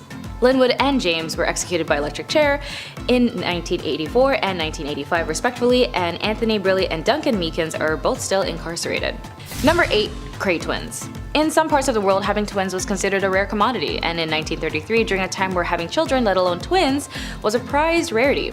Their mother, Violet Ann Lee Cray, was particularly given a slight celebrity status when her twin boys not only survived in their infancy, but also were able to survive towards adulthood. Their mother, Violet Annie Lee Cray, was particularly given a slight celebrity status when her twin boys not only survived in infancy, but also were able to both be able to survive towards adulthood. Some might even speculate their mother planted seeds of malignant narcissism the twins would later display as adults. Born Ronnie and Reggie Cray were noted as one of the most dangerous twins in London. The twins formed an organized crime gang called The Firm, and these gangsters were particularly active in London, England in the 60s. They were so dangerous due to their massive extortion rackets, armed robbery, arson, protection rackets, gambling, and cold-blooded killings of rival gang members. That's when they were arrested on May 8, 1968. Ronnie ended up being filed as a certified insane person and was committed to a hospital. As for his brother Reggie, was released from prison on compassionate grounds. Both died 5 years apart from the other. Time to take life insurance policies out. We're meeting the Castro Angel Landing family. Cult. You know, there had to be at least one coming up. They love to call themselves families after all. Angel's Landing is the name of a 20-acre compound outside of Wichita, Kansas, where Lou Castro and a small group of people lived an inexplicably extravagant life in the early 2000s. His followers were convinced he was an angel seer who saw the future and knew how people were gonna die. Turns out the reason he knew was because he was gonna be the one making it happen. Patricia Hughes showed up dead in 2003, and police turned their attention to the secluded luxury compound. There were high-end vehicles and appliances, well-kept lavish homes, pools, and just a lot of wealth that wasn't accounted for or could be explained. Then Patricia's husband dies in 2006 on compound once again by a freak accident, and Ron Goodwin dived into every bit of personal and financial information he could find on the people living at Angel's Landing. Turns out our buddy Castro took out expensive life insurance policies on certain cult members and had them cashed in by other members when someone in the makeshift family accidentally died. This pattern occurred around every 2 years and for about a decade, unnoticed. Turns out his name wasn't even Lou Castro, but Daniel Perez, a man from Texas with many police reports. Perez was charged with 28 felonies, and in February 2015 he was convicted on all counts and sentenced to 80 years in prison. The cult was later profiled on an episode of Oxygen's Deadly Cult. Next up is Lucky Luciano. We love a fun and flirty nickname, one he earned for success at evading arrest and winning craps games. Lucky was the most powerful chief of American organized crime in the early 1930s and a major influence even from prison and after deportation to Italy. At 10, he was already involved in muggings, shoplifting, extortion. After a 6-month jail sentence when he was a teen, Lucky teamed up with Frank Costello and Mayor Lansky and other young gangs, and later New York's rising crime boss Joe Masseria, who he becomes second-hand man to. In October of 1929, he becomes the rare survivor of a one-way ride when he's abducted by 4 men in a car, beaten, stabbed, had his throat slit from ear to ear, and was left for dead. But he survived and never named his abductors. Metal. Lucky had carefully nurtured his contacts with the young powers and had become the boss of all bosses without ever accepting or claiming the title. By 1934, he and the leaders of other crime families had developed the National Crime Syndicate. In 1936, Lucky was indicted, tried, and convicted for his brothels and call girl empire, and was sentenced to Clinton prison for a 30 to 50-year term. From his cell, he continued to rule and issue orders, and in 1942, the luxury liner Normandy was destroyed in the New York Harbor, and Navy intelligence sought Luciano's help in tightening waterfront security. Lucky gave the orders, and sabotage on the docks ended, and in 1946 his sentence was commuted and he was deported to Italy, where he settled in Rome. He then bounced from Cuba to Naples and continued his crime empire until he died of a heart attack in an airport in Naples, Florida in 1962. A family gang of four so ferocious they have a catchy nickname to prove it: the Benders. The Benders settled in isolated Labette County, Kansas in the early 1870s following the New Spiritualism movement. This is because Kate, in her early 20s, was renowned for performing seances that showed off her psychic abilities at the store inn that the family ran. But this wasn't as picturesque as it seems. Historians are very confident that the Benders, living as a husband, wife, young adult son, young adult daughter dynamic, actually weren't even related, and none of them were even named Bender. Well, it'd be no biggie if it wasn't for the fact so many people who happened to pass through Labette County never made it to their final destinations, including a well-known local doctor, William York. After a community meeting about York, attended by both of the male Benders, it resulted in a search party formation, and it was soon noted that the Bender homestead appeared recently abandoned and full of evidence. Near the table where the guests were served was a trap door, and the foul-smelling hole beneath the door was just full of blood and gross stuff. The ground in an orchard nearby the house has been carefully plowed, but one small section was noticeably indented. The ground was dug up and revealed the decomposed body of Mr. York. 8 more bodies are found, skulls crushed, throats cut. Guests at the inn were urged to sit at the place of honor, which was a curtain dividing the house's rooms. While dining, the guest of honor would be hit in the head with a hammer from behind the curtain, his throat cut, and then his body dropped in the trap door to the cellar, Sweeney Todd style. Their motive, robbery, or the thrill of it, nobody actually knows, because despite a reward and several unsubstantial claims of their capture at the hands of various posses,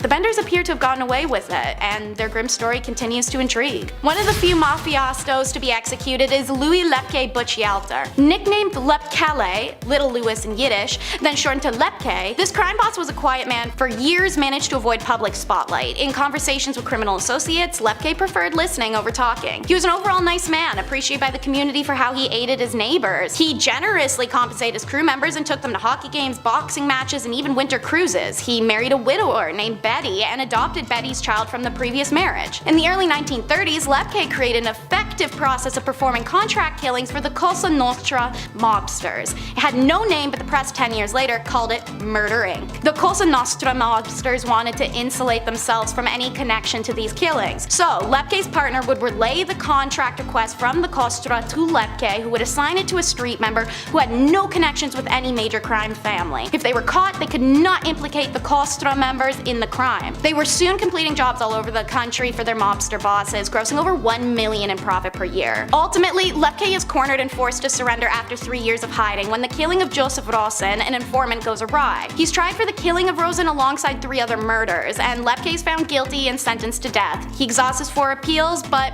is executed by electric chair in 1944. You never know your neighbors, especially if they were Inessa, Roman, and their daughters. Inessa, a kindergarten teacher, and Roman, a successful dentist. Together, Inessa's daughters from her first marriage, 25-year-old Victoria, and just shy of legal daughter Anastasia, are responsible for the violent deaths of at least 30 people across southern Russia. Inessa and her family were highly organized, using information from Roman's sister and brother-in-law who had police connections to organize their crimes around police activity. This is because Inessa liked to go after police officers, as one had left her for another woman in the past. And her current husband didn't feel like she was living in the past either? Okay, alright. Their victims weren't exclusively police officers, however. The family MO was breaking and entering the houses of sleeping families while they road tripped under the guise of going on monthly camping trips. One victim was a police officer named Ivan, who was killed when he attempted to stop members of the gang from fleeing the scene of the crime. Roman was eventually killed in a bloody standoff with police, and Inessa was arrested. A search of the family home uncovered a slew of weaponry, a complete arsenal. Inessa, Anastasia, and Victoria all confessed to their crimes, the 6-year reign ending. Vladimir Markin, the chief of Russia's equivalent to the FBI, said, "I'm sure that when they were together, one could hardly imagine that they could even plan a crime." It sounds so much more innocent than it is. The Bean Clan. Picturesque Scotland, a land of mystery and rolling dewy fields, glens, and hills that 100% have eyes. That's right, we're talking about the freaks who inspired the nauseating horror movie that we're never gonna forget anytime soon. Back in the 16th century, Alexander Bean and his partner, Black Agnes Douglas, set up home in a hidden sea cave and started popping out babies. Why? I don't know. Why a cave? cave? Again, I don't know. Maybe they just wanted the saltiest and driest sinuses and intercourse ever. Well, the weirdos never left that cave, and they never let any of the kids leave it either. By keeping it in the family, the clan eventually grew to about 45 members, all starting from just the 2. Jobs were hard to come by when you're not part of society and potentially terrifying looking from inbreeding, so why not just murk and eat travelers whenever you're feeling peckish or want a new shirt? That's exactly what they did, operating only at night and retiring to their cave by day where they could enjoy a roasted meal of unfortunate victims and rest like weird hick vampires. Locals had no idea what was going on because they weren't being picked away at like croutons from the veggie tray, and the Bean clan survived doing this for 25 years, munching down on what's estimated to be about 1,000 people. Naturally, it eventually gets found out by the locals and they decide to do an old-fashioned mob style on this one. They descend on the cave and cut the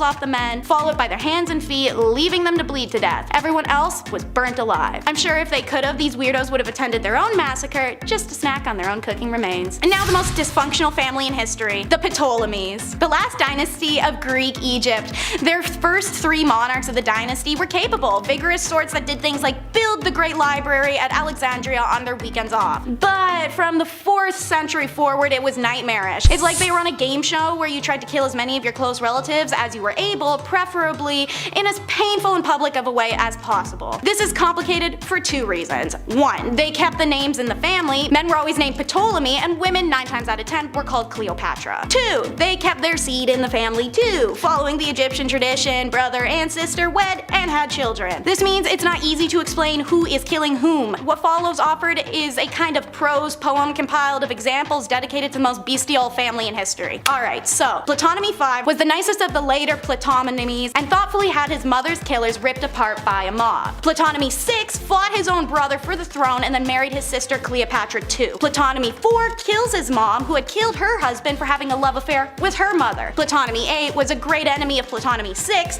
and the probable killer of Ptolemy 7. He also married Cleopatra 2 and then began an affair with Cleopatra's daughter, Cleopatra 3. So Ptolemy 8 had Ptolemy 6 dismembered and the pieces sent to the mother, Cleopatra 2. I could keep going, like for hours. They burned, cooked, eviscerated, literally anything you can think of, they did to one another. All of this comes down to the bottom of the family tree, Cleopatra 7, the daughter of Ptolemy 12, the famous Caesar-loving, Mark Antony-loving Cleopatra who blew Egypt out of the water. I need a water break after that. Number 10. Robert Alton Harris. This man began a crime spree across San Diego in the summer of 1978. First, he and his younger brother stole a car, and then they stole 2 people, who he then slayed after they tried to fight back. According to court documents, he told them to go to sleep and to do it like men, but he also robbed a bank before being apprehended by the San Diego police. A massive twist in the case came up when it was discovered that one of the men that Robert slayed was actually the son of one of the arresting officers. The cop was unaware of the connection until after the arrest had been made. By the time he was arrested, charged, and convicted, the entirety of San Diego was sick of Harris and his reign of terror. After a series of appeals, he was eventually taken to the chamber in 1992. For his last meal, he ordered a bit of everything: 21 pieces of Kentucky Fried Chicken, 2 large Domino's pizzas, a bowl of ice cream, a bag of jelly beans, a 6-pack of Coke, and 1 final pack of those sweet cancer sticks. Although his final request was granted, the officers in charge of arranging his meal pulled one last move on him and gave him 2 frozen Tombstone pizzas instead of his Domino's. Hashtag sad. Number 9. James Edward Smith. There are some odd requests on this list, and then there is James Edward Smith. James was arrested for robbing a bank and ending the lives of one of the employees. In 1983, he was arrested and charged for the slaying, and according to the court documents, his behavior of aggression and fleeing continued as he ran from the courthouse and was found a few blocks away. When he was convicted and sentenced to the Green Mile, he made a final demand that has disturbed people for years. He requested that his final meal be a clump of dirt. But not your average dirt, which is already creepy enough. He specifically asked for Ray Kunda dirt. This soil, also known as gopher dust, has been used in hoodoo rituals and is said to have the ability to inflict dark spells on anyone who consumes or inhales it. In history, it was used to create illnesses in victims like swelling legs or blindness, but it's said to have the ability to do the opposite and protect the consumer from outside evil or disease. So, asking for this to be a final meal may have been a last-minute attempt to shield himself from the mixture of chemicals that they were eventually going to release into his body. I actually found a lot of neat information about this dirt, but I'm already boring myself. To summarize, Hoodoo dirt. Of course, they said no because that was even too weird for the people of Kentucky. Number 8. Dobby Gillis Williams. This last meal is a bit telling of the person that Dobby was and should have been an indication that he might not have been the man behind this case. He was convicted of ending a woman's life in 1984 and was sentenced to the Green Mile. The case has been controversial since day one, as the police claim to have gotten a confession from him, but that was never actually recorded, so there's no proof that it happened. He was evaluated by a psychiatrist who determined that he was intellectually disabled, but his defense attorney failed to discuss this or mitigate factors from his childhood. Apart from the supposed confession that police claim to have received, the only thing really tying him to the situation were the scratches and abrasions that were consistent with what one might receive from this incident. So for his food, for his final meal, he decided that he wanted to get that sweet tooth fix. He ate 12 chocolate bars and ice cream as his final moments, and in his final moments he told the people around him that he just wanted to say he had no hard feelings towards anyone and blessed the room. In our number 7 spot today we have the Windsor family. The Windsor family is of course the current reigning royal family of the United Kingdom. The dynasty was established in 1970 when King George V changed the family name from Saxe-Coburg and Gotha to Windsor. The House of Saxe-Coburg and Gotha, which itself was a branch of the House of Wettin, was a prominent German dynasty. Queen Victoria married her first cousin, Prince Albert of Saxe-Coburg and Gotha, and their descendants went on to become the rulers of several European countries. Many of us are of course privy to the many royal scandals there have been over the years for the Windsors, whether that has to do with the current king and his late wife, the very unsettling Prince Andrew, or some of the ongoing situations with Harry and Meghan. The former monarch, Her Royal Highness Queen Elizabeth II, ascended the throne in 1952 following the death of her father, King George VI.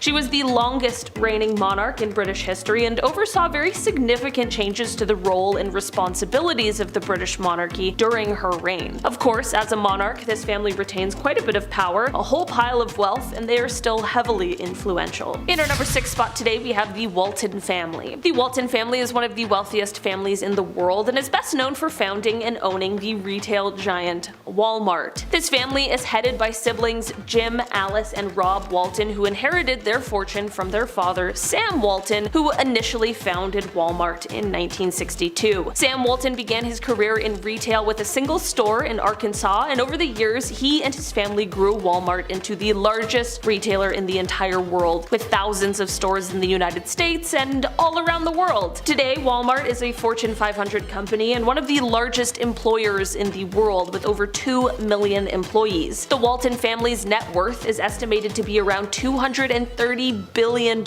making them one of the wealthiest families in the world. In addition to their stake in Walmart, the family also has investments in other businesses and ventures, and throughout the years it's been, the company receives both praise for their practices, but more often than not are met with criticism for much of the questionable and shady dealings. In our number 6 spot today we have the Rockefeller family. The Rockefeller family is a very prominent American family that has played a very significant role in business, politics, philanthropy, and society for over a century. The family's wealth really started out with John D. Rockefeller, who founded the Standard Oil Company in the late 19th century and became one of the richest men in history. John actually had a major impact on the American economy, transforming the oil industry and creating a very vast empire that completely dominated the market. His business practices, including aggressive competition and horizontal integration, drew both admiration as well as criticism. The Rockefellers also had a hand in helping the construction of the United Nations, and they also founded Bilderberg, which is where the most powerful people in the world meet up. Other notable members of the Rockefeller family include Nelson Rockefeller, who served as governor of New York and vice president of the United States, and David Rockefeller, who was a very prominent banker and philanthropist. The family continues to be involved in various industries and philanthropic activities, with some estimates suggesting that their combined wealth is in the billions of dollars. Some out there also believe that the Rockefeller family now controls things, but in secret, through oil companies like ExxonMobil and BP, as well as through banks like Chase Manhattan Bank. In our number 4 spot today, we have the House of Saud. The House of Saud is the ruling royal family of Saudi Arabia, and they have been in power since the country was founded in 1932. Over the years, the House of Saud has maintained its grip on power through a combination of political alliances, military force, and religious legitimacy. The family has also been able to leverage its vast oil wealth to consolidate its power both domestically and internationally. When the vast oil resources hidden in Saudi Arabia were found, it not only completely changed the economy of the nation, but it also catapulted the House of Saud into the world of richest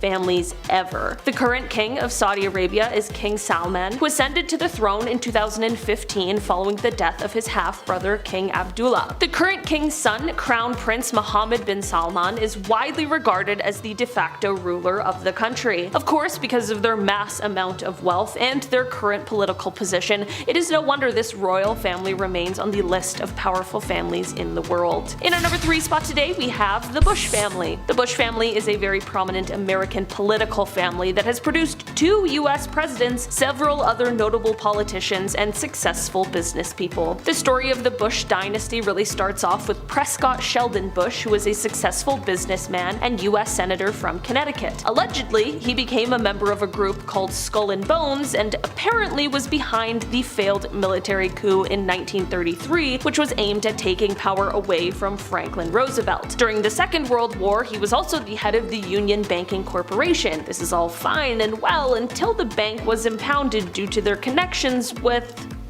well, you know who, the evil head of the Second World War. The Bush legacy continued on with his son, George H.W. Bush, who served as vice president under Ronald Reagan and was later elected president in 1988. George H.W. Bush's son, George W. Bush, served as governor of Texas and was also elected president, serving from 2001 to 2009. For people around my age, this is probably the most well-known member of the Bush family, and that is due to the multiple scandals surrounding his presidency, which would include the Iraq War as well as the response to Hurricane Katrina. Other notable members of the Bush family include Jeb Bush, another son of George H.W., who served as governor of Florida and ran unsuccessfully for president in 2016, as well as Neil Bush, who is also a businessman. Overall, the Bush family has had a significant impact on American politics and public life, and their legacy continues to be felt today. In our number 2 spot today, we have the Cook family. The legacy of the Cook family dynasty really all starts back with the founding of the Cook Company. The company was founded by Fred C. Cook in 1940 and was later taken over by his sons Charles and David, who transformed it into a major conglomerate. Today, Cook Industries generates billions of dollars in revenue and employs tens of thousands of people around the world. The Cook brothers were also known for their significant involvement in conservative politics and advocacy. They were major donors to a variety of causes and organizations that promoted limited government, free markets, and individual liberty. The brothers also founded and supported a number of think tanks and political organizations, including the Cato Institute, Americans for Prosperity, and the Charles Cook Foundation, of course. David Cook did pass away a few years ago in 2019, but Charles is still involved,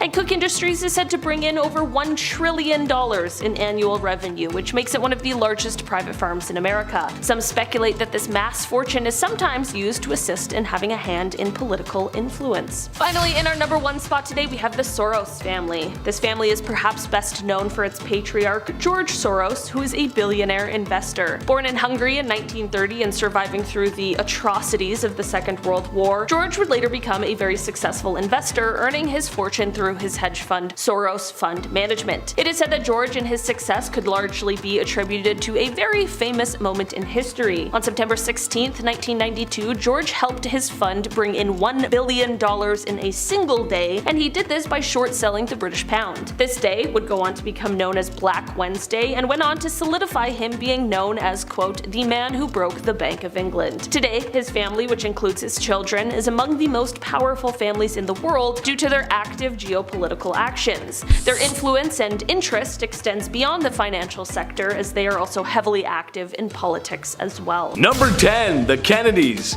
For the older folks at home, this is going to be no surprise, but for the younger audience such as myself, let me explain. The Kennedys were a wealthy and powerful family in the US. A lot of their scandals originating from organized crime, American politics, and some juicy rumors. The most famous Kennedy being JFK. My generation knows him from Call of Duty Black Ops 1. Remember 5? It was a good zombies map. The older generation remembers him for that one Sunday car trip in Dallas. You know what I'm talking about. He may have also been shacking up with Marilyn Monroe. His father was a bootlegger during the Prohibition era, and his family seems to have a lot of plane crashes. For some reason, I'm not sure why. The Kennedys are textbook scandalous and will be talked about for a long time to come. Number 9, the Jacksons. As much as I love fame and fortune, and baby, Chetty's all about that, I wanted to be famous ever since I was a tubby kid, and I'm slowly getting there too. Nice. I don't think I'll ever reach the same level as Michael Jackson. Seriously, I wouldn't be surprised if the first aliens that we meet know the moonwalk. Not because they're from outer space, but because the reach of Michael Jackson knows no bounds. Starting with the Jackson 5 in the 70s and rising to stardom and becoming the biggest star of the 80s and 90s. In the 2000s too. Growing up, he was pretty popular. Multiple allegations of misconduct don't look good on anyone, even for the king of pop though. He's got a few things stacked against him. Number 8, the Trumps. The billionaire extraordinaire turned POTUS is not shy from scandal. And I'm not talking about during his presidency either. I ain't gonna touch that. Some younger folks may not remember Donald Trump from the 80s and 90s, where he was arguably more famous.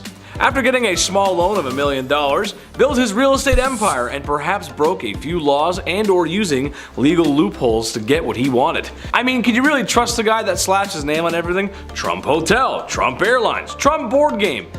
And that's just him, I guess. Number 7, the Messina Brothers. Speaking of crime families, the Messina Brothers were 5 brothers who led a criminal organization in London from 1930s to the 1950s. The crime was illegal adult work and of course trafficking. They operated in the UK where they took up English names and bought multiple properties throughout the West End. Their father apparently did the same trade of adult work organization and ran brothels and illegal houses. So they followed suit with their father and expanded over the UK. With a steady and highly profitable adult work operation and adequate protections from members of the Metropolitan Police, the Messina ran unchecked in the city. By the late 1940s, they were operating 30 houses, and the women would hand 80% of their earnings to the brothers, and by 1950s, the police estimated that at least 200 of London's most expensive adult workers were Messina girls. Prosecutions proved difficult as many of the women who worked for them had valid passports, making it harder for them to make a case of either the women or the brothers. Later, they started recruiting local English girls by the age-old technique of giving good-looking girls as a good time and possibly promising of marriage, followed by being induced into, well, adult work. They eventually were caught by the end of the late 1950s, where they all been forced to flee the country. Each brother was charged and only 4 of the brothers dealt with the authorities, as some were acquitted and others imprisoned, like Eugenio, who received a 6-year sentence. Did lay a foundation for other crime associations and organizations to follow suit as they continue to find loopholes. Number 6, Inessa Tarverdi-Eva and family. Closer to the present day, we have Inessa and her husband Roman and their 2 daughters, Victoria and Anastasia. Anastasia was older than her husband, and Victoria was her daughter from a previous relationship. Anastasia was just 13 years old. For this middle-class family, money was not the motive for the series of killings and robberies that began in 2007. The family took regular camping trips that was a cover for their crimes. They would break into houses, kill any occupants before taking whatever they could find. Often the stuff that they found or took of little value were probably just trophies. Some of the attacks were so gruesome. In one raid, there were only teenage girls in the house. The family tortured them, gouged their eyes out, and finally got rid of them. Because of their relationship with a policeman that had not ended well, Inessa particularly enjoyed killing cops. The authorities finally arrested them in 2013, and we still don't know how many people fell victim to this family. Number 5, Shaka. Gradually expanding his power until he ruled with absolute authority, he had a grasp of tactics that made the Zulu warriors feared by all. He insisted on absolute obedience and would ruthlessly punish anyone who didn't live up to his expectations. Defeated warriors might return to camp to find that Shaka had had their families executed. They would also probably suffer the same fate. People still debate whether or not he was a cruel tyrant or a true father of a proud nation. Regardless, it was his own family who turned on him. After Shaka's mother died, he began to behave erratically. He ordered mourning rituals that made great demands on his people and resulted in hardships for many. He was unfortunately assassinated by his half-brothers in 1828. Most Zulu people today revere him as he was a hard taskmaster, but he gave his people pride in themselves.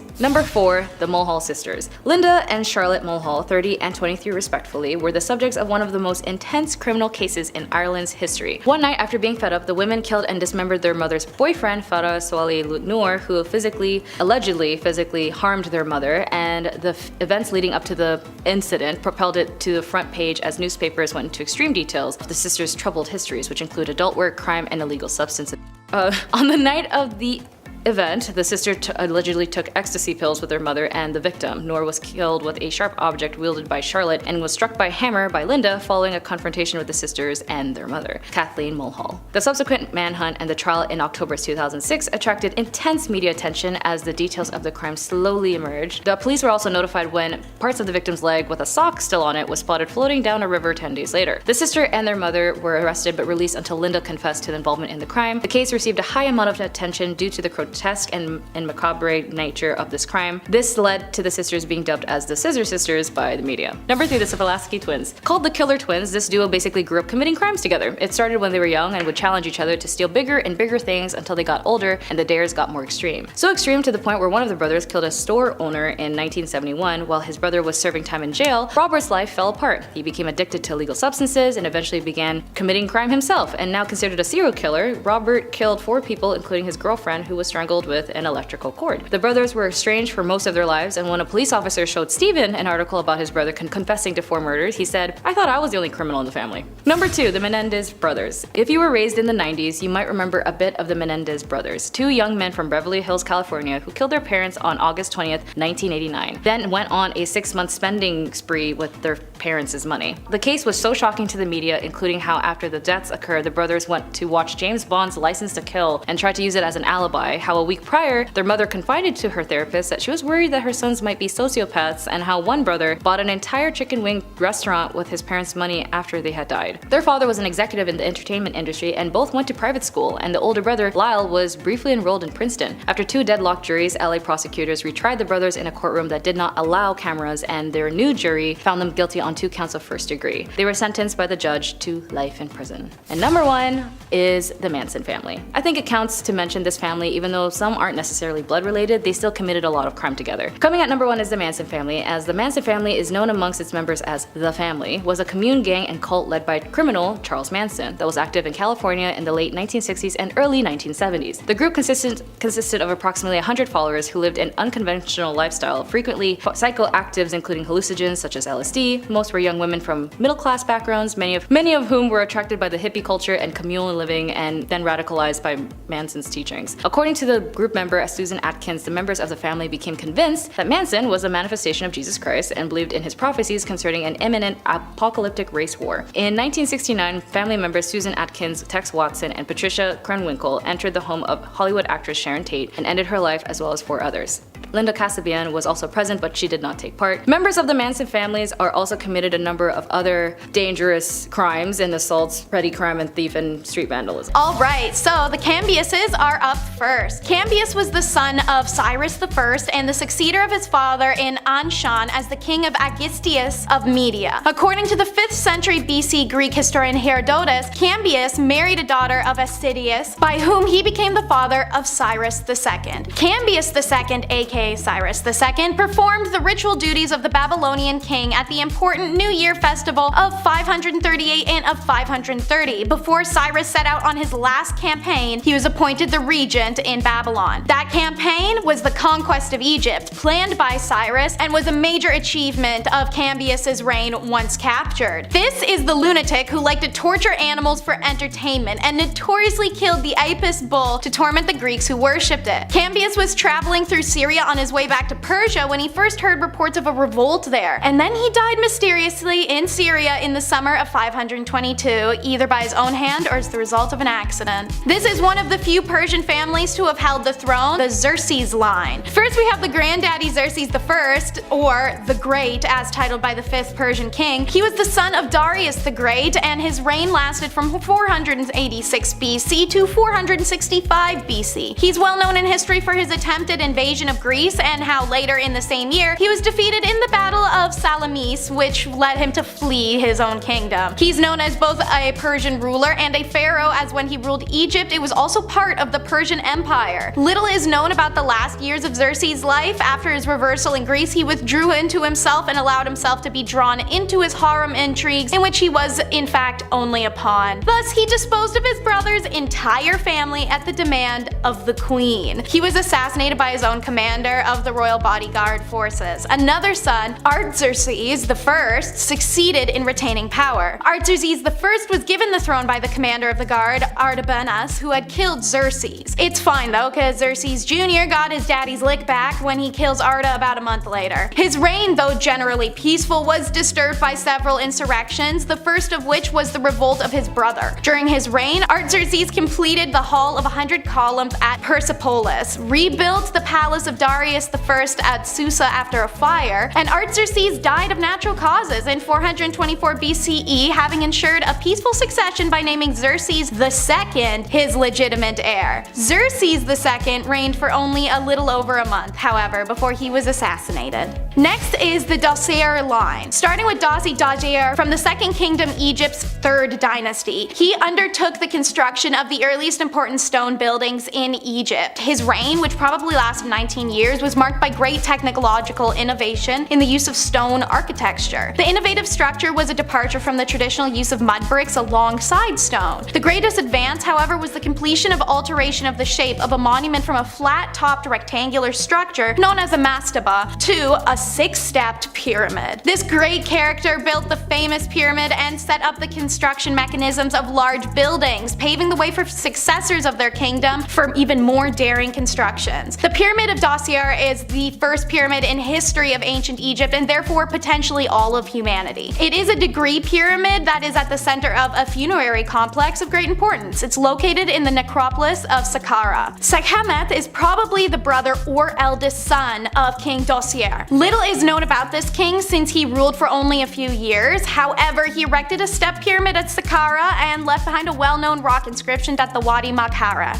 Number 7, the Par Empire. Alrighty, so after all the mass killing families, time to refresh with a simple mob boss style situation, as a little palate cleanser if you will. Operating in the early 1900s, the Par machine functioned on bribery, graft, and illegal donations. Political support came from the southernmost counties in Texas, and the machine could produce large numbers of votes, both legal and illegal, from the impoverished and uneducated working class citizens. While the Par machine had always asserted undue influence over the county's affairs, it was not until Archer Parr that its leadership felt safely secure to overwhelm the remaining independent farmers by appealing directly to the county's new majority by offering them jobs, and in some cases cash directly from the county coffers in exchange for political support. George Parr engaged in the graft, bribery, and fraud that are, often associated with political machines, and along with other large landowners and managers of landed estates owned by prominent Eastern businessmen, Parr helped develop the practice of working illegal citizens and later using them for advancing political interests. More importantly, his own political career included serving as both the Duval County judge and sheriff. He also owned the San Diego State Bank and the famous Dobie Ranch, including the Parr's Los Horcones Ranch. He was also a partner and silent partner of dozens of other businesses, which seems like a conflict of interest. He was convicted of tax evasion in 1932 and eventually served 9 months in federal correctional institution after violating his parole. Number 6, the Cat family. So, the Cat family, consisting of Ronald Scott Cat and eventually his 2 offspring, Hayden and Abigail, were responsible for a number of bank robberies in the Portland, Oregon, and Houston, Texas areas. After the death of his wife, Cat was facing financial difficulties due in part to his multiple substance addictions and unstable employment history. He decided to bolster the family's income by, why not, robbing banks. He and his family committed several robberies, all occurring while the family lived a seemingly typical middle-class American life. So originally they did it in Oregon, and then they decided, let's start fresh in Texas. So in 2012, Cat, now with the help of both of his offspring, decided to embark on a crime spree while the family kept up a facade of normality. The first robbery that Scott perpetrated with the help of his family occurred at a Comerica bank in Harris County on August 9th. Scott and Hayden entered the bank wearing hats, sunglasses, surgical masks, gloves, and painter's coveralls, armed with lethal-looking, pew pew. Abigail waited outside in the family car with stolen license plates, and everybody got away. Now, the second robbery, which occurred on November 9th, took place at the First Community Credit Union in Katy. Now, because preliminary observations of the intended target showed a construction project was taking place nearby, Scott and Hayden wore bright orange safety vests and sunglasses to blend in with the construction workers, which makes sense. This time, Hayden wore a fake mustache, and Scott wore his familiar painter's mask. Abigail once again drove the getaway vehicle. Together, the 2 robberies netted the family around $170,000 from the Texas banks. Number 5, Mark Anthony Condit. I swear you'll understand why he's on the list by the end. So the Austin serial explosions occurred between March 2nd and March 21st of 2018 in Austin, Texas. In total, 5 package explosives exploded, ending the lives of 2 people and injuring another 5. The perpetrator, 23-year-old Mark Anthony Condit of can't say that name of that town. And the perpetrator was pulled over by police on March 21st and detonated an explosive inside his vehicle, killing himself and injuring a police officer. He was the eldest of 3 offspring and attended Austin Community College from 2010 to 2012, leaving without graduating but apparently in good academic standing. He was homeschooled by his mother, who in February of 2013 officially graduated him from high school. Yep, that was after his college stint, because that totally makes sense. He wrote a lot of really weird blog posts in 2012 where he identified as a conservative who was not that politically inclined. He argued for the death penalty and argued against same-sex marriages and schmeksh offender registries. He was reportedly part of a club called the Righteous Invasion of Truth, and the club's members were homeschooled young people. They also practiced homeschooling, practiced survivalism, and held Bible studies. Hey, I see the evil in the family, don't you? Number 4, Edward Harold Bell. So he was an American schmecks offender, killer, and the first fugitive to be featured in the Texan rendition of America's Most Wanted. According to his claims, his father, an oil field worker, frequently moved the family to various towns surrounding the Houston area, and allegedly suffered physical harm both from him, his scoutmasters at the Boy Scouts, and one of his cousins. Bell would also claim in later interviews that his father encouraged him to do violent crime, ranging from robbing banks and taking advantage of women sexually, in addition to encouraging him to take his own life. After graduation, he found work as a licensed driver and married his first wife in San Marcos, with the newlyweds then moving to Western Texas, where they had 3 offspring. Following his capture in Panama City in 1993, he was extradited, convicted, and sentenced to a 70-year term for the killing of a Marine in 1978, and later confessed to killing 11 girls throughout the 70s. Okay, maybe don't claim to be from the Bell family if you ever go near Texas. Number 3, Kaufman County killings. So in 2013, 2 prosecutors and a prosecutor's wife were killed in Kaufman County, Texas. Eric Lyle Williams, a former lawyer and justice of the peace, whose theft case was prosecuted by 2 of the victims, was tried, found guilty, and sentenced to death for 2 of the deaths. He was also charged with the killing of a prosecutor, Mark Hasse, but a decision was made to not prosecute him as he'd already received a death sentence for the others. His wife, Kimberly Irene Kim Williams, was tried separately and sentenced to 40 years in prison. Hey look, a family can be 2 people. Number 2, the killings of Rick and Susanna Walmsley. Alright, so this is more of like a chosen family than anything, and as somebody with more chosen family than actual family, sadly that counts in my book. Rick and Susanna were killed on December 11th of 2003 in their home in Mansfield, Texas, as part of a conspiracy involving their son Andrew and 2 others. So originally they were hit by a tiny explosive and impaled to death in their home by Andrew's friend, Susanna Toledano. The killings were part of a scheme orchestrated by Andrew, his girlfriend Chelsea, and Susanna to collect the $1.65 million estate. The 3 conspirators also wanted to kill Andrew's older sister, Sarah, but she wasn't home that night. It's one twisted chosen family. Number 1, the Bogle family. So, when Bobby was, let's say, that much old in 1969, he woke up on Christmas morning to a heavy metal wrench in a plain brown paper bag under the tree. Later that day, he and his brothers used the wrench to break into a local grocery store and steal pop, making his father, a career criminal who went by the name Rooster, proud. This family crime spree spanned 4 generations and crossed multiple states, from Texas to Oregon, beginning in the early 1920s with ancestors who were moonshiners and carnival workers, and involved hundreds of felonies covering just about every genre of lawlessness, from death and sodomy to burglary and insurance fraud. They stole everything from chickens and cows to lumber and metal, and once broke into a government-run fish hatchery just to gorge on salmon. When the children were barely in middle school, they were already stealing 18-wheelers. Unlike other vicious families on this list, being part of a close, loving, and supportive family is what made them what they are. Granted, nobody in the family was especially bright. They killed people and then would make calls to their mother from the victim's home phone, and they once melted a stolen safe with a torch and tried to spend the bird money. I feel like y'all get the gist of it, but it's quite the family legacy. Number 10, Bonnie and Clyde. It probably doesn't get any more infamous and more literal than a crime family when talking about Bonnie and Clyde. They were married, they were husband and wife, makes sense. Part of the gangster era in the 1930s America, Bonnie and Clyde were some of the worst crooks you could come across. Responsible for jailbreaks, bank robberies, unaliving police, and just looking nasty while doing it. A real sweet couple. Their days of crime came to an end when police finally caught up with the young dangerous couple and welcomed them with a barrage of bullets. Bonnie and Clyde were not great actors, but after that they did a great Swiss cheese impression. Fought the law, and the law won. Number 9, the Winter Hill Gang. One of the most successful organized crime groups in American history, the Winter Hill Gang was actually a team of a bunch of Boston area crime groups. The Irish-American group ran around all over Goodwill Hunting Stopping Ground and were best known for fixing horse races. The gang was famously taken over by James J. Whitey Bulger, who is just an absolutely lovely person. We should just tell them to go watch that movie with Johnny Depp. What's it called? That movie, you know, it's that one. Yeah. I don't remember what it's called. Apparently he does a really good job. The gang disbanded in the late 90s-ish, or at least as far as I know. Number 8, Lucchese family. This is a list of the worst and most dishonorable families, so there was a good chance that La Cosa Nostra was going to show up here. Organized crime is nothing new in America. Cities like New York and Chicago have a beautiful Italian-American culture, but also the Mafia. Don't forget, they're there too. One such is the Lucchese family. The same one featured in Goodfellas. Now go see that movie. That's a classic. I know the title of that one. Go see that one. It's a good one. The family was responsible for enough crimes to make the rap sheet wrap around your head twice. Most famously, however, was the Lufthansa heist. A heist at JFK Airport back in 1978, stealing an estimated $5.7 million. Now remember, keep your mouth shut and never rat on your friends.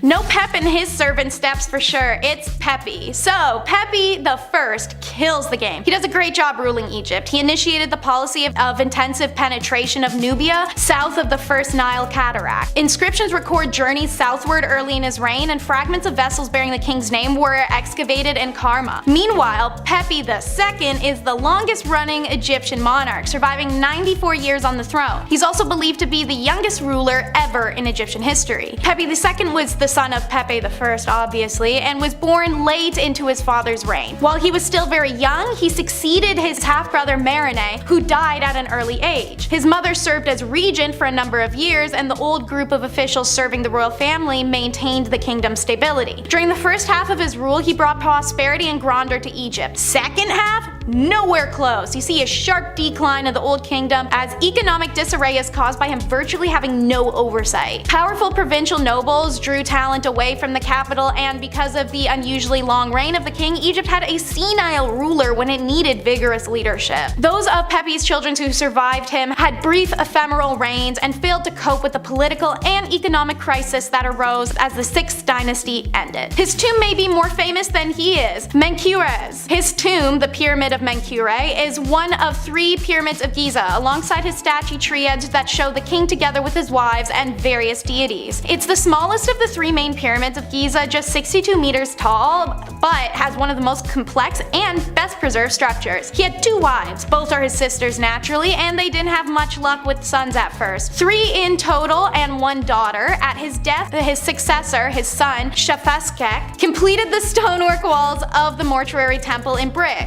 Menaku was not succeeded by his eldest son, who actually predeceased him, but rather by Shepsake, a younger son. Shepsake built a monumental mastaba at the South Accra and was the only kingdom ruler to not build a pyramid. This family's work, especially the Great Pyramids, show a great mastery of monumental stoneworking. Individual blocks were large or colossal and were extremely accurately fitted. They were good, and then they were great, and then they were absolute trash. The Amenhotep. Alright, so on the top of the bucket we got Amen I. He's the great-great-granddaddy. He effectively extended Egypt's boundaries into Nubia. Next is great-granddaddy Amen II, who was an army leader with famous archery and battle skills. Supposedly he was able to shoot arrows straight through a thick of copper plates. His athletic ability was incredible, and he was known to have rowed a ship faster than 200 of Egypt's strongest navy men. Next is Granddaddy Amen III, who built himself endless monuments and temples. Perhaps his most famous construction was the Temple of Luxor in Thebes. This temple has become one of the grandest and most famous temples in Egypt. His diplomatic relations allowed art and culture to flourish, and his building projects are legendary. And then there's disastrous daddy Akhenaten, or Amen IV. This nutcase was obsessed with the sun god Atum and changed his name, appearance, politics, lifestyle, anything he could to feel closer to his lord. This pharaoh was so hated that Egyptians themselves wiped his name from their history. He moved Egypt's capital from Thebes to Amarna, and then renamed it in Egyptian to mean the horizon of Aten, and then ordered a new capital city be built there, moving an estimated 20,000 people over to make it. When he enforced monotheism, Og failed to realize that the temples of Egypt were the nation's socio-economic cultural hubs. It was the god priests that oversaw all of their industries, so without them, those pillars of the communities were just gone. And stripping these temples of authority, he caused Egypt's biggest reception. And then we've got the bottom of the bucket, we have our boy Tukmahad, aka King Tut, who by his 3rd year changed his name to Tukmahad and issued decree restoring temples, images, personnel, and privileges of the old gods to undo what his dad had done. He also began the protracted process of restoring the sacred shrines of Amun, which had been severely damaged during his father's rule. No proscription or persecution of Aton, though, Akhenaten's god, was undertaken, and royal vineyards and regiments of the army were still named after Aton. Tukmahad unexpectedly died in his 19th year. Whatever the case, he died without designating an heir. This is another 4-part family tree. First, great-granddaddy Snerfu founds the 4th dynasty and marries the daughter of the last pharaoh of the 3rd empire, thus helped to solidify his possession as the pharaoh of the new dynasty, as well as secure Khufu's place in the line of succession. Meanwhile, his son, who becomes Granddaddy Khufu, pops out the Great Pyramid of Giza, one of the 7 wonders of the world. Apparently we were so impressed by this that we forgot to write anything else about him or why he did this, because we know very little about Khufu. We know he reigned 23 years between 2500 and 2566, and we know he married his sister.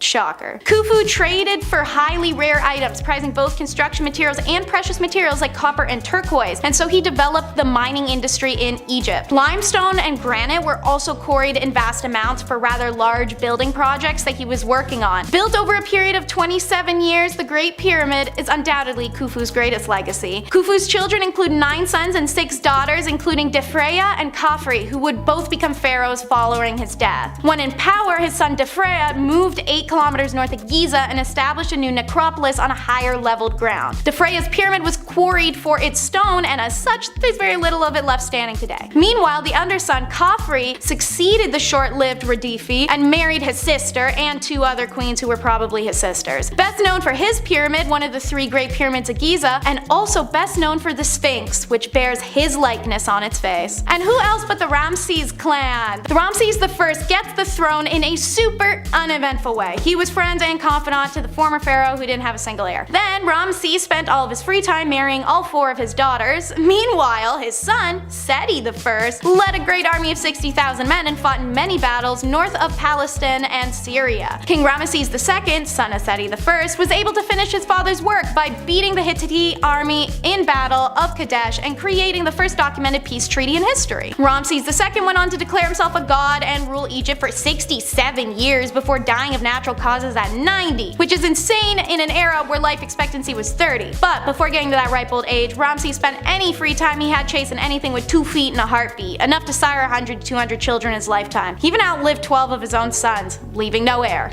They're back again, the Ptolemies! People loved learning about this batch of literal bastards in the recent top 10 powerful families in history you didn't want to mess with video. Apparently y'all like when I'm doing tongue twisters. For those who don't know why this family could be a tongue twister, an important note is that they always recycled the family names. Men always named Ptolemy, and women always named Cleopatra or Berenice. They also happen to really take the old Egyptian ideology of royals only being with other royals a little too seriously. What's created is a massive family tree, one full of manipulation, contempt, scandal, and brash killings. While the Ptolemies started off strong, building the Library of Alexandria, compiled a star catalog and the earliest surviving table of trigonomic function, and establishing mathematically that an object is and its mirror image must make an equal angles to be a mirror. After the 4th, however, the family became like the Kardashians, talentless and messy. They took up everybody's time, but nobody stopped the free entertainment. So, like last time, let me limber up and I'll run us through some of the notorious BS. Ptolemy IV killed his mother, who had killed her husband, who was having a love affair with her mother, and then married his sister Arinso III, who was then later killed after Ptolemy IV died. Ptolemy XII annoyed his children so much, particularly his daughter Berenice IV, that they rebelled against him and drove him from Egypt. Berenice IV ruled briefly.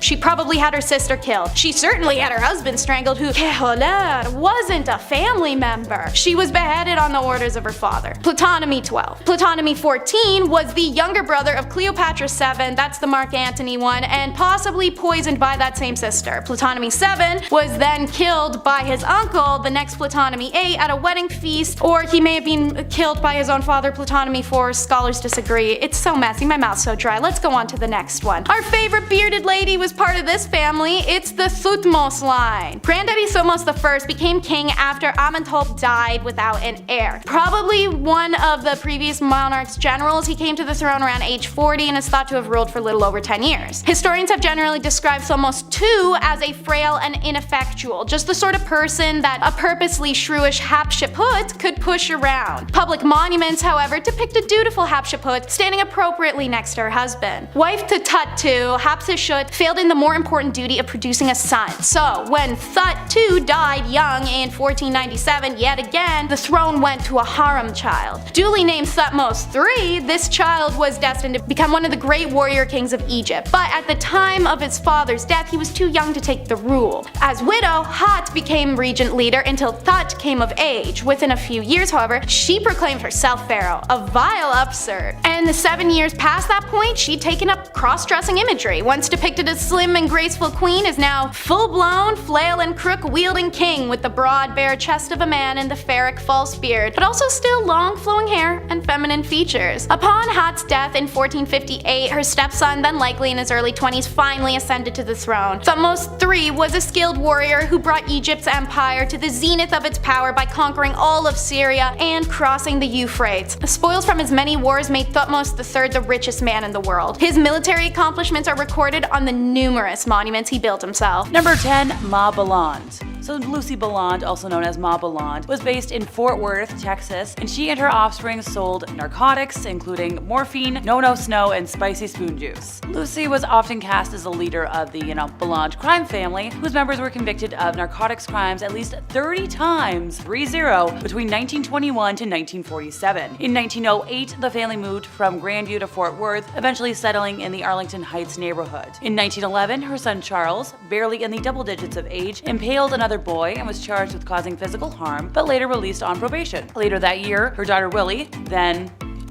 years old, was caught as part of a shoplifting ring of a dozen girls. Police later said that Lucy had organized a shoplifting school for her daughters, with their brothers posing as store detectives. Willie and Cora were arrested for shoplifting from department stores in 1912, and Willie was arrested again in 1912 for possession of no-no snow, and in 1913 for stealing dresses. Willie and Cora were charged with theft again in 1914. Willie was later quoted in the Star-Telegram as saying that she was, 12 years old when she first tried morphine, then costing 25 cents for a big bottle. From 1921 to 1947, members of the family were convicted of narcotics crimes at least 30 times. Once again, 3-0. I had to say it twice, it's insane. In 1938, narcotics agents purchased and seized 2.3 kilograms of illicit substances from the family. Lucy, Willie, Joe Jr., Charles, Jacqueline, and Leslie were all arrested. Eesh, that's quite the family. Number 9, the Kelly family. So this was an American family of serial killers who operated between August and December 1887 near a town called Oak City, just south of the Kansas state border in no man's land, which is now known as the Oklahoma Panhandle. Yes, I know, I said Texas today. Don't worry.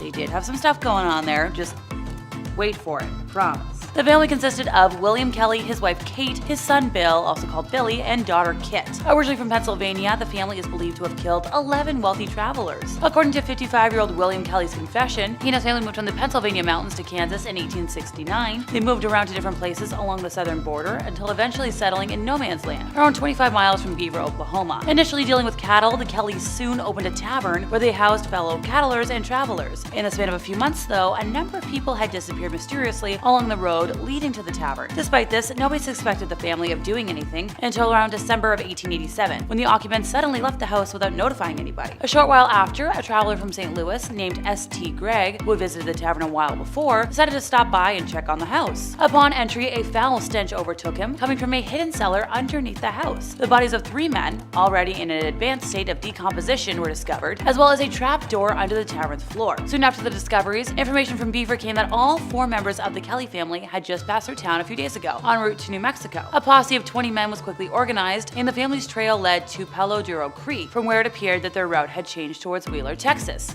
I told you. Texas. After a while, the posse caught up with them and engaged in a 2-hour-long chase. Eventually, Kate Kelly's horse tripped and Kate fell to the ground, breaking her neck in the process. She was left behind, and a half an hour later, the vigilantes caught up with Bill and Kit, but William managed to escape. Upon capture, Kit began pleading for mercy, only to be told off by her brother for being as complicit in the killings as he was. Yeah, you guessed it, that was the end of the family. But according to a news report from contemporary media, an unnamed man from Kansas City, who had investigated the notorious Bender family's house and the rumors of their deaths numerous times, claims that the Kellys were in fact the Benders. He pointed out that both families' modus operandi, family unit numbers, and other evidences proved that they are one and the same. Oh, who were the Benders? Well, I'm glad you asked. Number 8, the Bender family. So this family, more well known as the Bloody Benders, were a family of serial killers in Labette County, Kansas, United States that operated between May of 1871 till December of 1872. The family supposedly consisted of John Bender, his wife Elvira, their son John Jr., and daughter Kate. Contemporary newspaper accounts reported that the Benders' neighbors claimed John and Kate were actually husband and wife, possibly via a common law marriage, which is kinda icky. Estimates report that the Benders killed at least a dozen travelers and perhaps as many as 20 before they were discovered. The family's fate remains unknown, with theories ranging from a lynching to a successful escape. Much folklore and legend surround the Benders, making it difficult to separate, fact from fiction. It is believed that when a guest stayed at the Benders' bed and breakfast inn, the host would give the guest a seat of honor at the table that was positioned over a trap door into the cellar. With the victim's back to the curtain, Kate would distract the guest, while John or his son came from behind the curtain and struck the guest on the right side of the skull with a hammer. One of the women would cut the victim's throat to ensure death, and the body was then dropped through the trap door. Once in the cellar, the body would be stripped and later buried somewhere on the property, probably in the orchard, It's good for fertilizer. Although some of the victims were wealthy, others carried little value, and it's believed the family just killed for the fun of it. Alrighty, so what happened to them? Detectives following wagon tracks discovered the Bender's wagon, abandoned with a starving team of horses, with one of the mares not doing so well, just outside of the city limits of Thayer, which was 19 kilometers north of the inn. It was confirmed that the family had bought tickets on the Leavenworth, Lawrence, and Galveston Railroad for Humboldt, and at Chanute, John Jr. and Kate left the train and caught the MK&T train south to the terminus in Red River County near Denison, Texas. Haha, Texas, see? And after that, nobody knows. So I'm gonna go with the theory that they became the Kelly family. Number 7, House of Valois. The House of Valois faced internal conflicts, external threats, and controversies that shaped the political landscape of the medieval and early modern France. These challenges contributed to the broader historical developments and transitions in European history during this period. The 100-Year War, a conflict between England and France, began during the reign of Philip VI of Valois. The war had a significant political, economic, and social consequences for both countries. Battles, again, such as the Agincourt of 1415 and the Joan of Arc's involvement, further fueled the controversies during this period. The Treaty of Troyes was a controversial agreement that recognized Henry V of England as the heir to the French throne, and it disinherited the Dauphin Charles. The Valois dynasty had complex relationships, while other European powers, including the Burgundy dukes and the Habsburgs, marriage alliances and conflict with these houses influenced the courses of European politics and sometimes resulted into controversial outcomes. Number 6, the Carolingians. The controversial and challenges faced by the Carolingians dynasty reflect in the complex political, social, and economic dynasties of their time. The eventual fragmentation and decline of the Carolingian Empire paved the way for the rise of new political entities, resurrection of medieval Europe. After the death of Louis the Pious, the empire faced internal strife over succession. The Treaty of Verdun in 843 divided the empire into 3 parts, among Louis' 3 grandsons, marking the beginning of the separate kingdoms of West Francia, East Francia, and Middle Francia. This division contributed to the fragmentation of the Carolingian realm, and the Carolingian Empire faced repeated Viking raids and invasions during the 9th century. These raids led to widespread devastation, economic disruption, and challenges to the Carolingian authority. The inability to effectively repel Viking incursions raised questions about the empire's ability to provide security, and the internal struggles, the power struggles, conflict among the rulers and their noble supporters were reoccurring issues among the time. Civil wars such as rebellions against Charles the Bald, great name, in West Francia and Louis the German in East Francia highlighted the instability within their empire. Number 5, House of Lusignan. The House of Lusignan, the medieval French noble family, which again, my bad if I can't say their name, I think they're still around, became particularly notable for its involvement in various European regions, including Cyprus and the Kingdom of Jerusalem during the Crusades. Guy of Lusignan, a member of the Lusignan family, became the king of Cyprus after the conquest of the island by Richard of the Lionheart during the Third Crusade. This event marked the beginning of the Lusignan dynasty rule in Cyprus. However, the circumstances of Guy's rule was very controversial as he faced opposition from local nobles and factions. The Lusignans were also involved in the Kingdom of Jerusalem during the Crusades. The loss of Jerusalem in Saladin in 1187 was a significant blow, and the subsequent attempts to regain control faced challenges. The fall of Acre in 1291 marked the end of the Crusaders' presence in the Holy Land. James II of Cyprus faced controversies during his reign, marked by conflicts by the Venetians and internal oppositions, and his rule was characterized by the political intrigue and financial difficulties, and he eventually abdicated in favor of his daughter Charlotte. The Lusignans were initially a prominent noble family in France before branching out to other regions, and their involvement in various political and military activities in France added to the family's overall historical significance. Number 4, the House of Lancaster and York.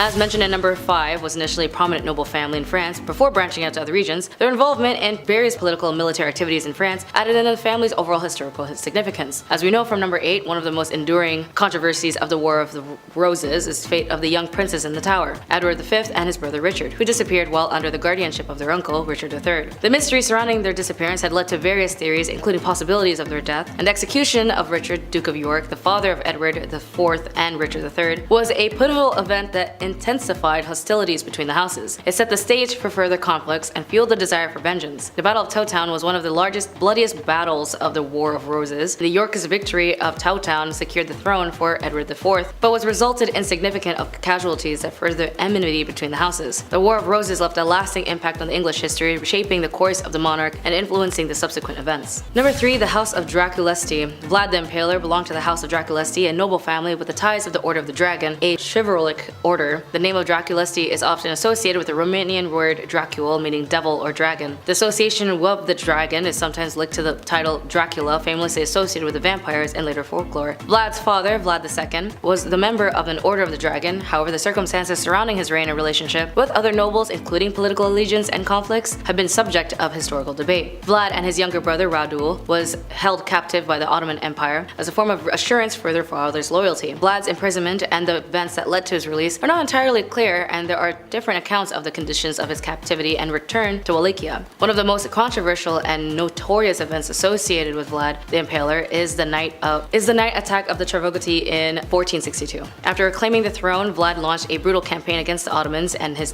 political rivals. Thousands were reportedly impaled on long, sharp stakes, earning him the epithet the Impaler. The controversial aspect of Vlad's rule has contributed his lasting legacy in folklore, popular culture, as Bram Stoker's Dracula drew inspiration from Vlad the Impaler. The character of Count Dracula is often associated with this historical figure. Number 2, House of Sforza. House of Sforza initially gained power in Milan through military prowess. Francesco Sforza, the founder of the dynasty, married Bianca Maria Visconti, an illegitimate daughter of the last Visconti Duke of Milan, and seized control of the city. This military takeover raised questions about the legitimacy of their rule, as Galenzio Maria Sforza, son of Francesco, faced controversy during his rule due to his lavish lifestyle, patronage of the arts, and alleged of tyranny. His reign was marked by political intrigue, cruelty, and a focus on personal indulgence, leading to both administration and criticism. But then Galenzio Maria Sforza was assassinated in 1476, allegedly by his conspirators by his own court. The circumstances surrounding his assassination and identities of the perpetrators are subjects of historical debate. Some believe that his own relatives were involved with the plot, as Ludovico Sforza, also known as Ludovico il Moro, usurped power from his nephew,